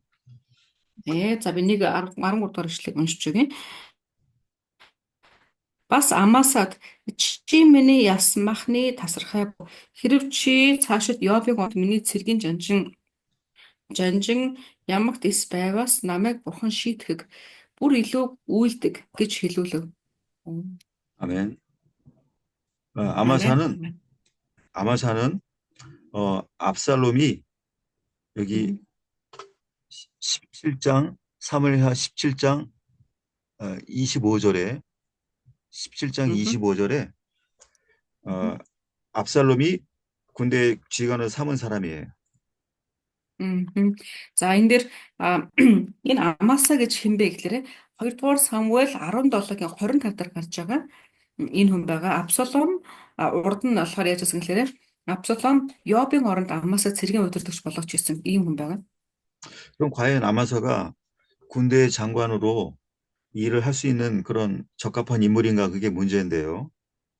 Гэхдээ эндээс юу харах вэ гэхээр Амаса яг үнэхээр нөгөө цэргийн жанжин байх хэмжээний хүн мөн үү гэдэг нь бас ингээд бид нар бодож үзэх хэрэгтэй байна. 다윗이 임명한 요압과는 인물이 이 실력이나 여러 가지 그 신앙이 다른 인물입니다. За энэ одоо тэрээр харах юм бол одоо Йобоос харах юм бол чадрын хувьд тэр итгэлийн хувьд ч тэр ингээд өөр нэгэн дүр байгаа. 요압은 하나님께서 다윗을 통해 임명하신 사람이고요. 아마사는 단지 압살롬 자기가 임명한 사람입니다. Йоб болохоор чинь Йовыг болохоор бурхан Давидаар дамжуулаад босгосон ийм хүн байгаа байхгүй юу? Харин Амасаг болохоор зүгээр Абсалом өөрийнхөө бодлоор босгосон ийм хүн. өөрийнхөө бодлоор томилсон тийм ийм хүн. 요압은 군대를 이끌 만한 그런 실력이 있는 사람이지만 아마사는 그런 실력이 있는 사람이 아니었어요. Йобын хувьд болохоор чинь цэргүүдийг ингээд дагуулж удирдах тийм ийм чадвартай хүн байсан бол Амасагийн хувьд болохоор тэр чадвар нь дутмаг ийм хүн байсан. 요압이 군대 장관 된 그 조건은 다윗이 그 제시한 조건을 충족했기 때문입니다. 다시 한번 예. 요압이 군대 장관이 될 수 있었던 것은 다윗이 제시한 조건을 요압이 충족했기 때문에 장관된 겁니다. За тэгээд тийм Йоб болохоор тухайн цэргийн удирдагч цэргийн жанжин болсон шалтгаан нь болохоор Давид Йобод хэлсэн одоо агуулгуудыг нь Йоб хүлээж авсан учраас цэргийн жанжин болсон байсан. 다윗이 왕이 된 다음에 예루살렘 성, 그러니까 여부스 사람들이 차지하고 있는 예루살렘 성을 빼앗는 일을 먼저 했죠. За тэгэхээр Тэд нэр эхлээд ямар зөвлөд хэлсэн гэхээр эхлээд Иерусалимийн одоо Иерусалимыг дахин буцааж авна гэсэнтэй тэрийг хийсэн. 근데 그 예루살렘 성은 산 위에 지은 성이기 때문에 공격이 어렵습니다. Гэтэ ер нь бол Иерусалим болохоор Иерусалимийн тэр одоо цайз чинь уулан дээр баригдсан цайз учраас эзлэн авах тийм хялбар цайз бол биш байгаа. 들어가는 입구도 어디 있는지를 모르는 그런 성이었던 거죠. Тэгээ бүр тэр ингээд тэр тухайн тэр хотын тэр цайзын хаалганыг хаана байгаа гэдээ мэддэггүй гинэ. Тийм нууцлаг. 여부스 사람들이 자신만만하게 우리의 쩔뚝발이가 너희를 이길 수 있다라고 자신할 만한 그런 이유가 있었던 거죠. Тэгээ Ебусчууд болохоор Ебусчуудаас анх нэг юу Давид хаан Ебусчуудтай тулалдчих үедээ Йобод ингээ хэлжсэн тийм амлалт нь юу гэхээр 그때 다윗이 누구든지 저 예루살렘을 공격해서 그 빼앗는 자가 군대의 장관 될 거라고 그렇게 조건을 내걸었습니다. тэр болохоор тухайн үедээ 목사님 그 예루살렘 다시 한번 해주시면 네. 예부스 사람들하고 정리를 하는 건 네, 그러니까 예루살렘 성이 그 처음에는 여부스 사람들이 그 점령하고 있었던 성이죠. 알겠습니다. 예, 예. 네네네. 아하. 근데 예루살렘 쪽에서 예루살렘 болохоор урд нь 예부스чүүдийн ингээд одоо цайз байсан байгаа байхгүй. Тэгээд тэрийг Иерусалимыг авахын тулд Ебусчуудыг дарах хэрэгтэй болж байгаа шүү дээ. Тэгэхээр тэр Иерусалим цайз болохоор уулан дээр байрлалтай ор хаалганд хаана байгааг мэддэхгүй ийм нөгөө нэг одоо бат нууцлагдсан ийм цайз байсан учраас Ебусчууд та нар биднийг дийлэхгүй гэдэг ингээд одоо нийлээ бардам байсан байгаа байхгүй. Тэр үед Давид хаан юусэлэр энэ Ебусчуудын одоо энэ Иерусалим цайзыг надад авч өгсөн хүнийг би юу болгоно цэргийн жанжин болгоно гэж ингээ амлаж ирсэн. 역대상 11장 6절 누가 읽어 주십시오. 역대상 11장 6절. За 1-р сарч дээр 11-ийн 9-ийг хэнийг уншиж өгөх үү? 1-р сарч дээр 11-ийн 9.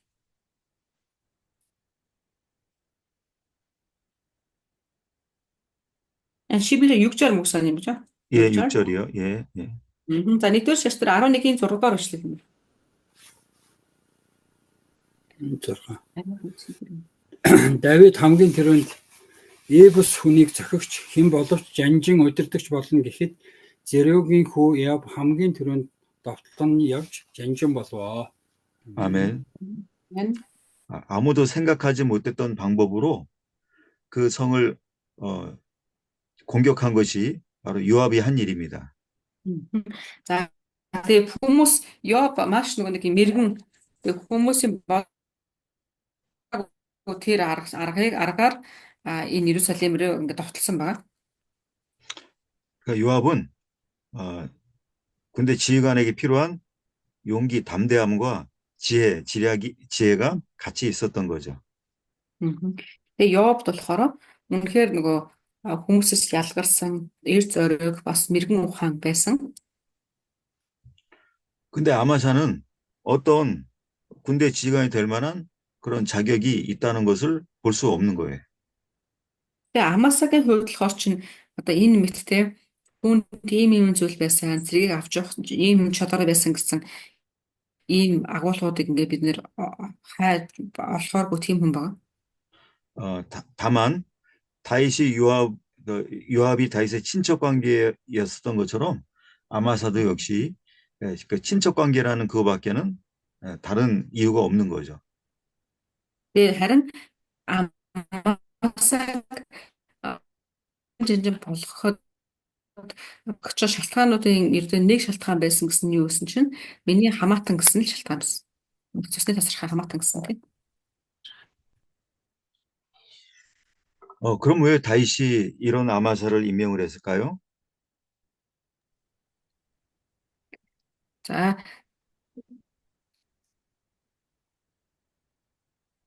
тэгээ 목사님 죄송합니다. 다시 한번 그런 예, 아마사를 예. 왜 이런 아마샤를 그 다윗이 임명을 했을까요? 군대 그 지휘관으로. Ааха. Тэгвэл одоо нөгөө хамаатан л гэсэн нэг шалтгаан байгаа даа шүү. Тэгээд Давид яагаад түл энэ Амасаг одоо өөрийнхөө жанжин болгох гэсэн бол 그것은 자기 아들이 임명한 군대 장관이기 때문에 아들에 대한 아들에 대한 그리움 때문에 임명을 한 거죠. тэгээ энэ болохоор чинь яагаад тэгэхээр шалтгаан нь нэгдүгээр тийм Амасаг өөрийнх нь хүү болсон Абсалом ингээд цэргийн жанжин болгосон байсан шүү дээ тий. Тэр утгаар нь хүүн түүнийг болгосон байсан учраас хүүгээ бодохдоо Амасаг цэргийн жанжин болгосон бахаа гэж үзэж байгаа. 이것은 전혀 나라를 위해서나 그 당사자 아마사 본인을 위해서도 그 좋은 일이 아니었던 겁니다. Гэхдээ энэ нь болохоор Давидын энэ шийдвэр болохоор улсын хувьд ч тэр Амасагийн хувьд ч тэр сайн шийдвэр байж чадаагүй. 이 일이 잘못된 일이라는 증거가 또 뒤에 나타나는 일이 그걸 알려주는 겁니다. За тэгэхээр энэ яагаад сайн шийдвэр байж чадаагүй гэдгийг дараад нь ингээ үйл явдал ингээ харуулна. 아마사가 나중에 죽임을 당하는 일이 생기죠. 그걸 보면 이게 잘못된 일이라는 걸 알 수 있는 겁니다. За Амасаа тараад нь амиа алдсан. Тэгэхээр эндээс харах юм бол энэ нэг зөв шийдвэр биш байсан гэдгийг харж байна. 이 중요한 직분을 잘못 임명해서 일이 잘못되는 경우가 많이 있습니다. Тэгээд нэг яг чухал байр суурь чухал энэ одоо тушаал дээр албан тушаал ч юм уу тэгээд чухал энэ байр суурь дээр буруу тавигдснаасаа болоод эцэст нь ингээд асуудлууд буруу ингээд ирэх тохиолдол зөндөө байдаг.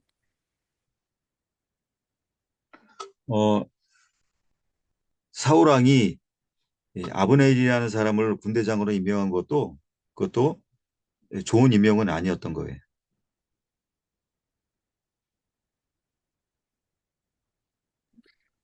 안 사울 들림, гэсэн бас тэрний нэг жишээ байдаг. 잘 안 들리는데 이게 참 큰일이네. Хүмүүс пастрах зогссон уу? Эсвэл пастрах гацж гин үү? Надад болохоор пастр гэж сонсогдох. Уугнаагийнх чимэг болж. Чинийх Миний өөрөө хэлцээд байна. Тий. уугна чинийх л гацаад. 일단 지금 다른 분들한테는 잘 들리나요?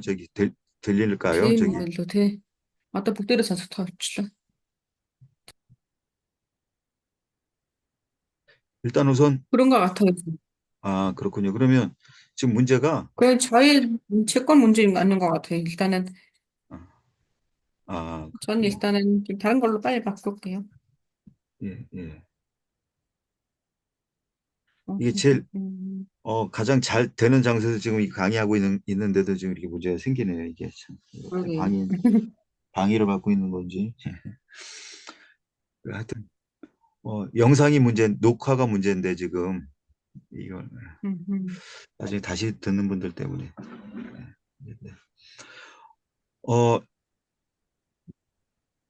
사울 왕이 아브넬을 장관으로 임명한 것도 그것도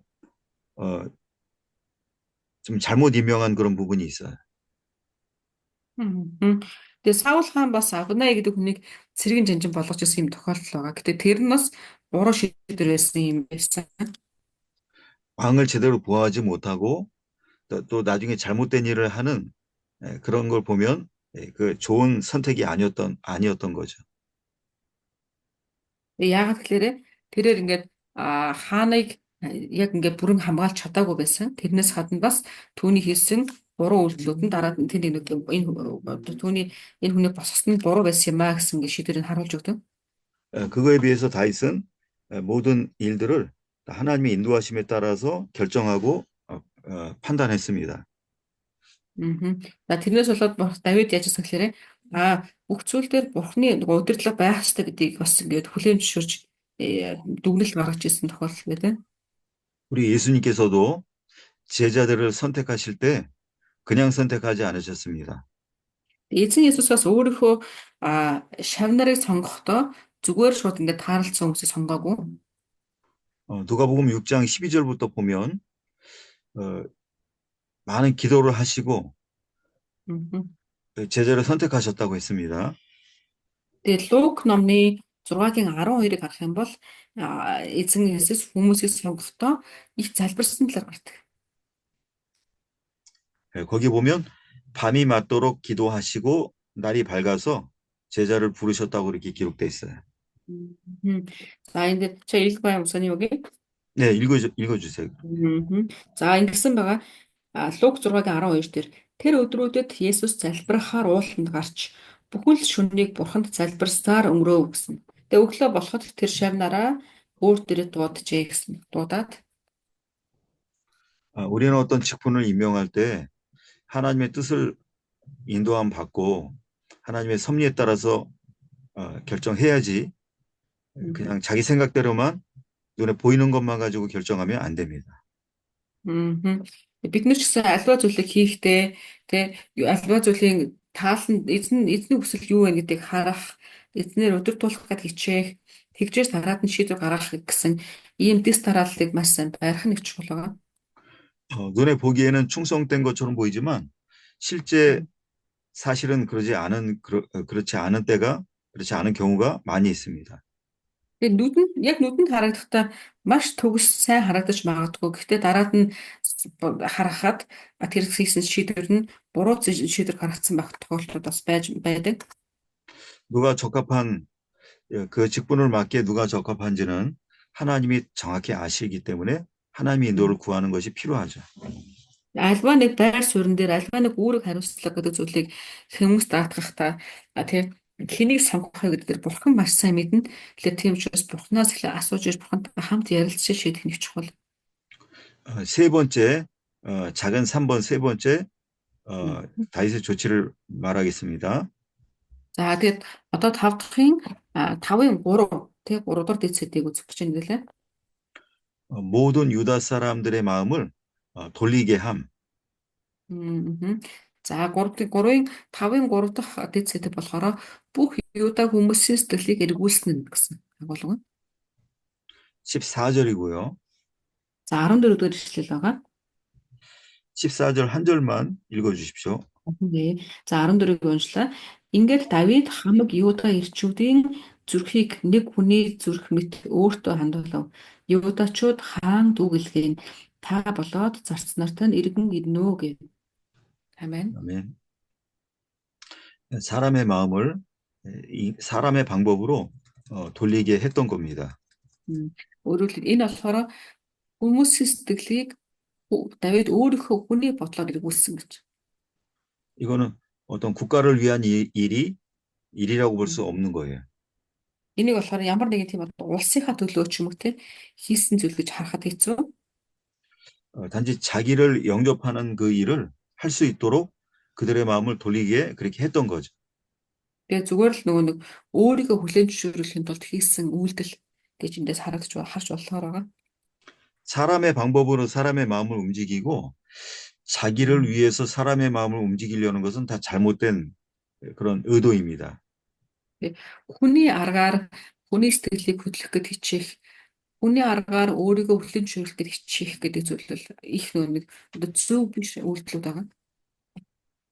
압살롬도 백성들의 마음을 다 자기에게로 향하게 만드는 일을 했습니다. Тэгээ Абсалом бас урд нь тэгжсэн те арт түмний сэтгэлийг өөрлөгөө эргүүлэхийн тулд үйлдэл хийсэн. 또 자기의 방법으로 백성들의 마음을 얻으려고 했죠. Тэгээ бас өөрийнхөө аргаар те хүмүүсийн сэтгэлийг хулгай авах гэдэг хичээжсэн. 그래서 백성들의 마음이 압살롬에게 향하기는 했지만 그것은 일시적이고 오래가지 못했어요. Гэтэ яг нөө Абсаломын хүслийн дагуу арт түмний сэтгэл Абсалом руу эргэсэн боловч тэр нь зөвхөн нэг төр зургийн л юм одоо эргэлтүүд байсан. 사람의 노력으로 얻은 결과는 그 효과가 얼마 가지 못하고 다 헛되게 끝나고 맙니다. Тэгээ ер нь бол хүн өөрийнхөө хүчээр сэтгэлээр авах гэдэг альва төлөвт нь ололтыг олж болдог ч гэсэндээ эцэстээ тэр нь буцаагаад ингээ хоосноор хөтөлсөн байгаа гэдэг. 유다 지파가 다윗을 지지한 것도 하나님이 하신 일이고 백성들의 마음이 다윗에게 돌아가는 것도 다 하나님이 하신 일들인 거예요. Тэгээ юу ер нь бол Юдагийнхан Давидыг хүлээн зөвшөөрөөд ард түмэн Давид руу хандаж байгаа Бурхны ингэ хийж байгаа зүйлсүүд байсан. 그래서 하나님은 이미 모든 그 지파 사람들의 마음을 다윗에게 돌아가게 만들어 놓으셨습니다. Яг үндэ Бурхан алигдэнэ хүмүүсийг одоо Давидыг хүлээн зөвшөөрөх үгээр сэтгэлийг гэрүүлчихсэн байсан. 그럼 다윗은 백성들의 마음이 어떠하다는 것을 정확히 파악을 하고 그들을 잘 용납해주고 용서해 주었어야 되는 겁니다. Харин Давидын хийх ёстой зүйл нь юу гэсэн гэхээр тэрийг Давид сайн одоо цензуурлаж хараад тэр үед нь яах ёстой гэхээр ард түмнүүдийг хүлээн авахтаа сэтгэлээ бэлдэх ёстой байсан. 근데 다윗의 자기 방법과 자기 노력이 하나님이 해 놓으신 일을 다 스스로 망치는 그런 결과가 온 거예요. Гэхдээ Давид болохоор тэгхгүйгээр өөрийнхөө аргаар хүмүүсийг өөрлөгөө авчрах гээд буюу Бурхны алигдын бэлтгэсэн байсан тэр хүмүүсийн сэтгэлийг дахиад өөрийнхөө аргаар үйлдэж ягаад тэр одоо дараа харах юм бол асуудлуудыг ингээд одоо бүснүүлсэн баг. 다윗에게 다윗에게 돌아온 백성들의 마음을 다시 돌려놓는 그런 일을 생기게 한 거죠. Тэгээ өөрөөр хэлэх юм бол алигдын Бурхан урд нь ууланд бэлтгэсэн байсан гэсэндээ тэр Бурхны арга замаар яг өөрөөр явж хагаад одоо өөрөө хүмүүсийн сэтгэл рүү дахиад ингээд хүмүүсийн сэтгэлийг дахиад самрах ийм үйл явдлыг ороо авчиж. 유다 사람들도 진심으로 단마음으로 다윗을 맞이한 게 아니었습니다. Тэгээ яг харах юм бол Юдачууд одоо хааныг ирээрэй гэж урьж байгаа боловч тэд нэр чин сэтгэлээсээ тэг бүх сэтгэлээр нэгтгэхэд одоо чин сэтгэлээсээ ингэж өөрсөн зүйл биш байсан. 사랑하는 마음으로 한 일이라면 다른 지파에 대해서 배타적으로 하지 않고 다 포용하고 용납했겠죠. Тэгээ хэрвээ дотор үнэхээр хайрлаад хайрын сэтгэлээр үйлдэнэ гэх юм бол тэг хүмүүсүүд рүү тэгээ та нар ингэж хийгээд ингээд байхгүй. 그러나 사랑의 마음이 아닌 인간의 정과 또 인간 관계 때문에 한 일이기 때문에 그것 때문에 문제가 생기게 되는 겁니다. Тэгээ харин нэг энэ одоо хайрын сэтгэлээр үйлдэгдэг хайраар ингээд хааныг увтаж аваагүй зүгээр одоо энэ харилцааны төлөө увтаж авсан асуудал байсан учраас дараад нь хүн хоорондын харилцаан дээр ингээд асуудал үүсч гарч ирж байна. 그래서 인간의 노력이 하나님의 하시는 일들을 얼마나 그것을 방해하고 망치는지를 우리가 이 일을 통해서 알 수 있는 겁니다. Тэгээ бид нар эндээс юу мэдэх вэ гэхээр хүний зүтгэл гэдэг зүйл угаасаа бэлтгэгдсэн байсан Бурхны ажлыг хүртэл ингээд боснуулчдаг гэдэг юм ядаж байна. 그다음에 이제 여섯 번째 그 큰 제목 여섯 번째입니다. Ээ. За одоо идлээ 6 дахь бүлэг рүү орох чинь том 6 дахь сэдвэн болохоор 유다 족속이 요단으로 먼저 나옴. За 6 дахь том сэдв болохоор чинь Юдагийн овгийнхан Йордан руу төрүүлээд ирсэн нь 15절 한 절입니다. 15 дахь бүшлэл байгаа. 15절 읽어주시고요. 15 бүшлэл тэгээд хаан эргэн явж Йордан голд хүрэхэд Юдачууд хааныг угтан Йордан голыг гатлуулахын тулд Гилгалд иржээ. 아멘.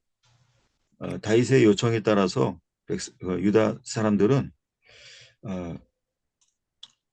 어쩔 수 없이 다윗을 맞으러 나왔습니다.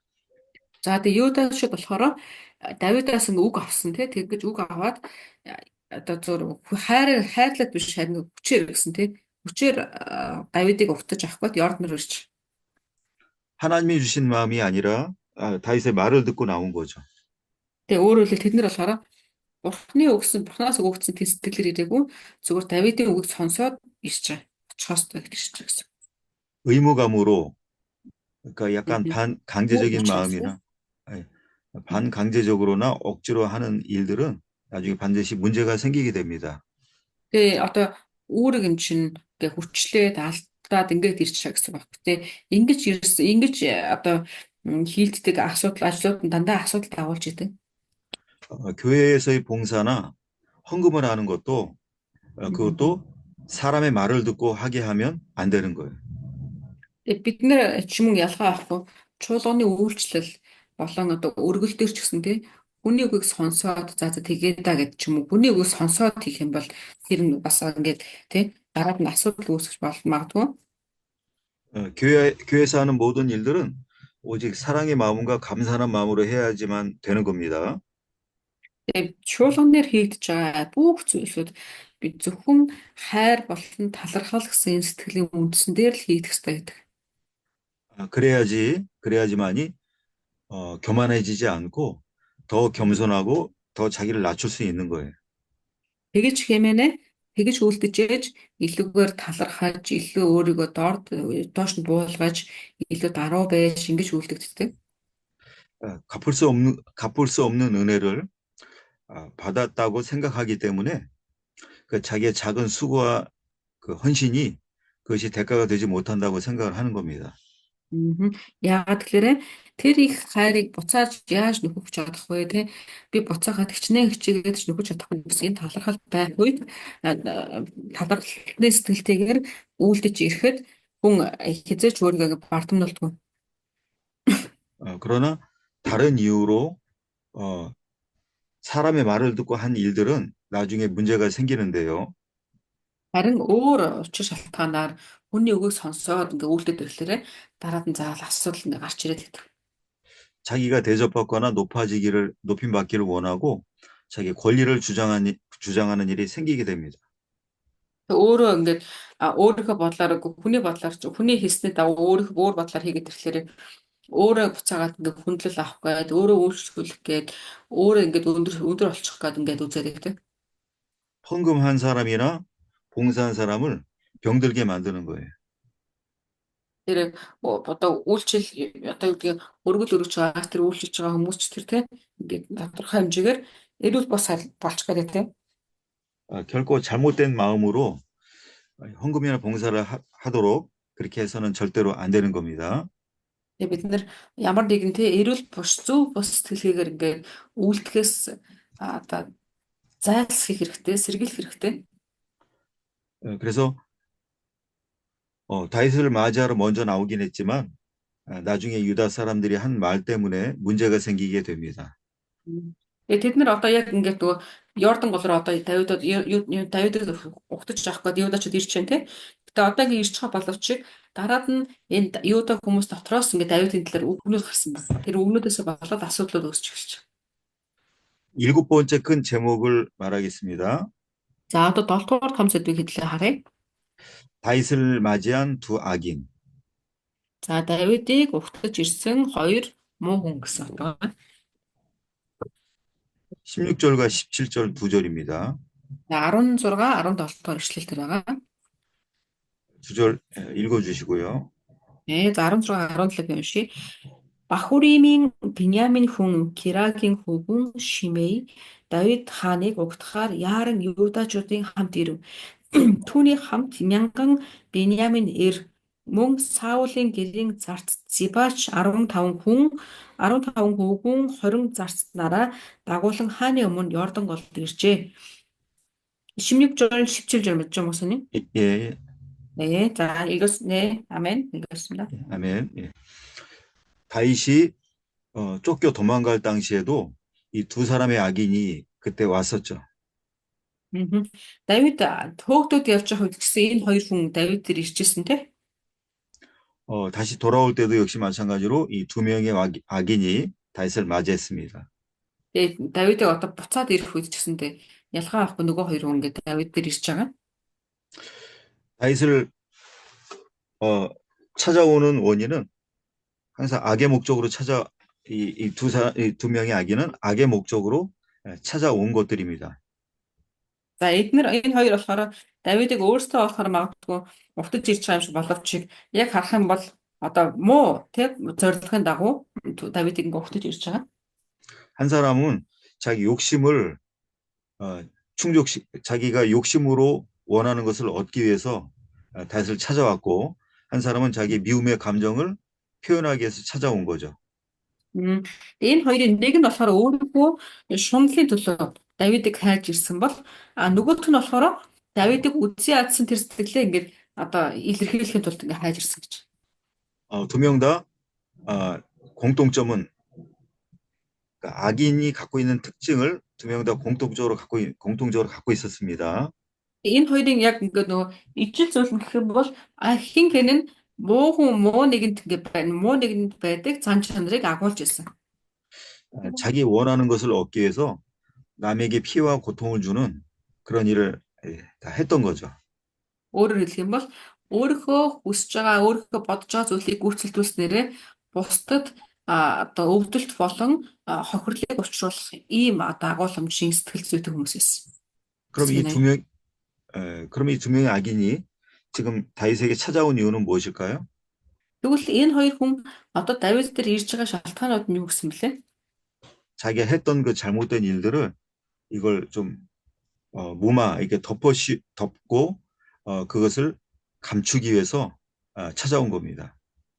Энэ хоёр болохоор дотроо нэг нь шуналтай нөгөөх нь үгүй ядалтай ийм хүмүүс байсан ч гэсэндээ одоо Давид дээр ирж байгаа нь болохоор аль нь өөрсдийнхөө бодлуудыг ингээд одоо нуугаад тэрний түүний Давидыг хүлээн зөвшөөрөх юм бодолтой ирж гэсэн.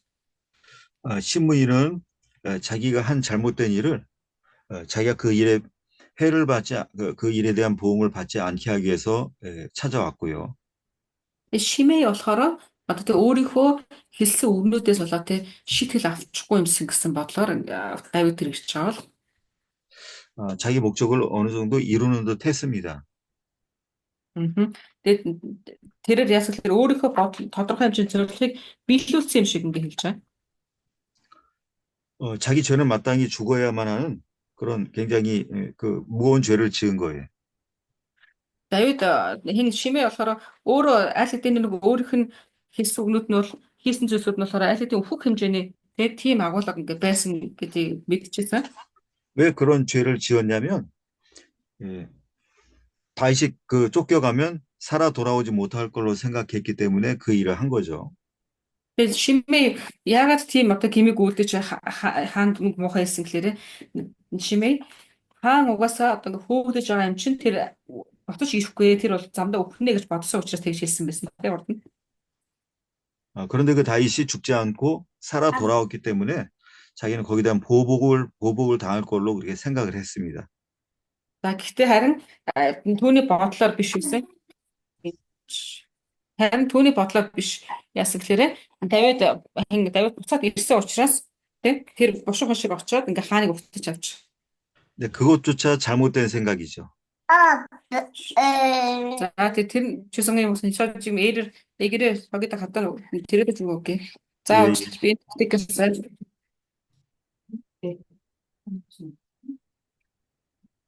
네. 그래서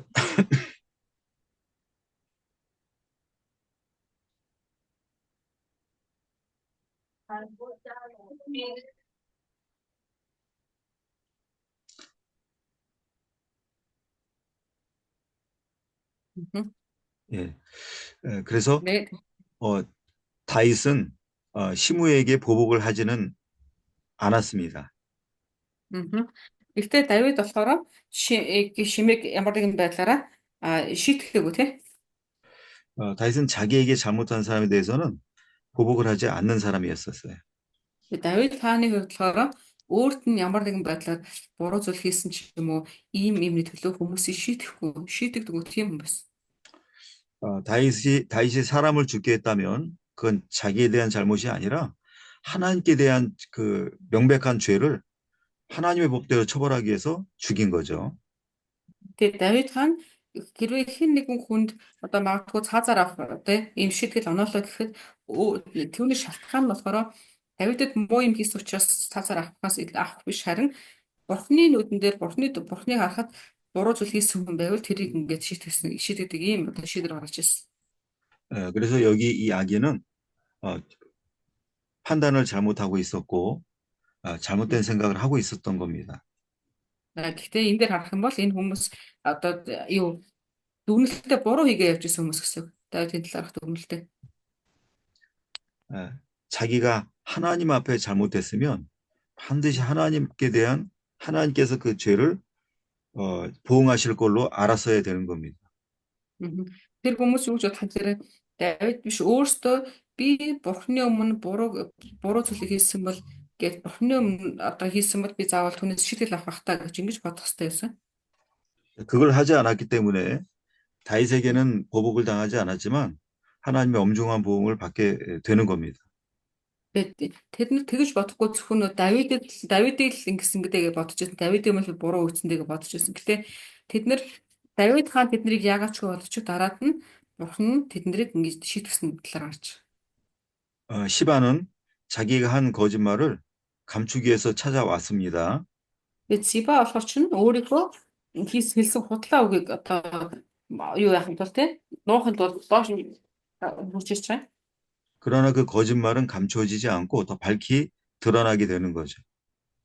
Гэхдээ яасан гэхээр энэ Сибагийн хэлсэн худлаа үг бүгд худлаа гэдэг нь бүгд илчлэгдэж байгаа тийм.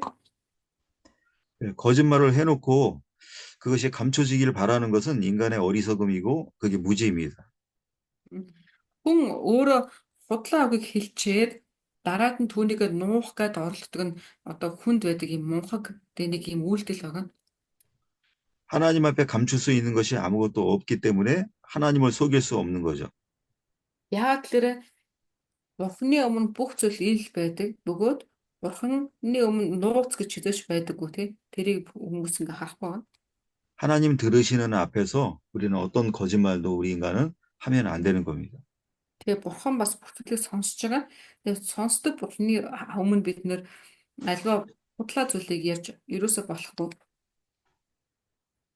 거짓을 감추려는 노력도 그것도 악한 생각입니다.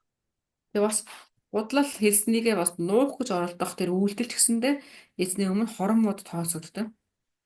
이 두 사람이 이전엔 악인이었지만 뉘우치고 회개하고 선이 될 수 있는 거예요.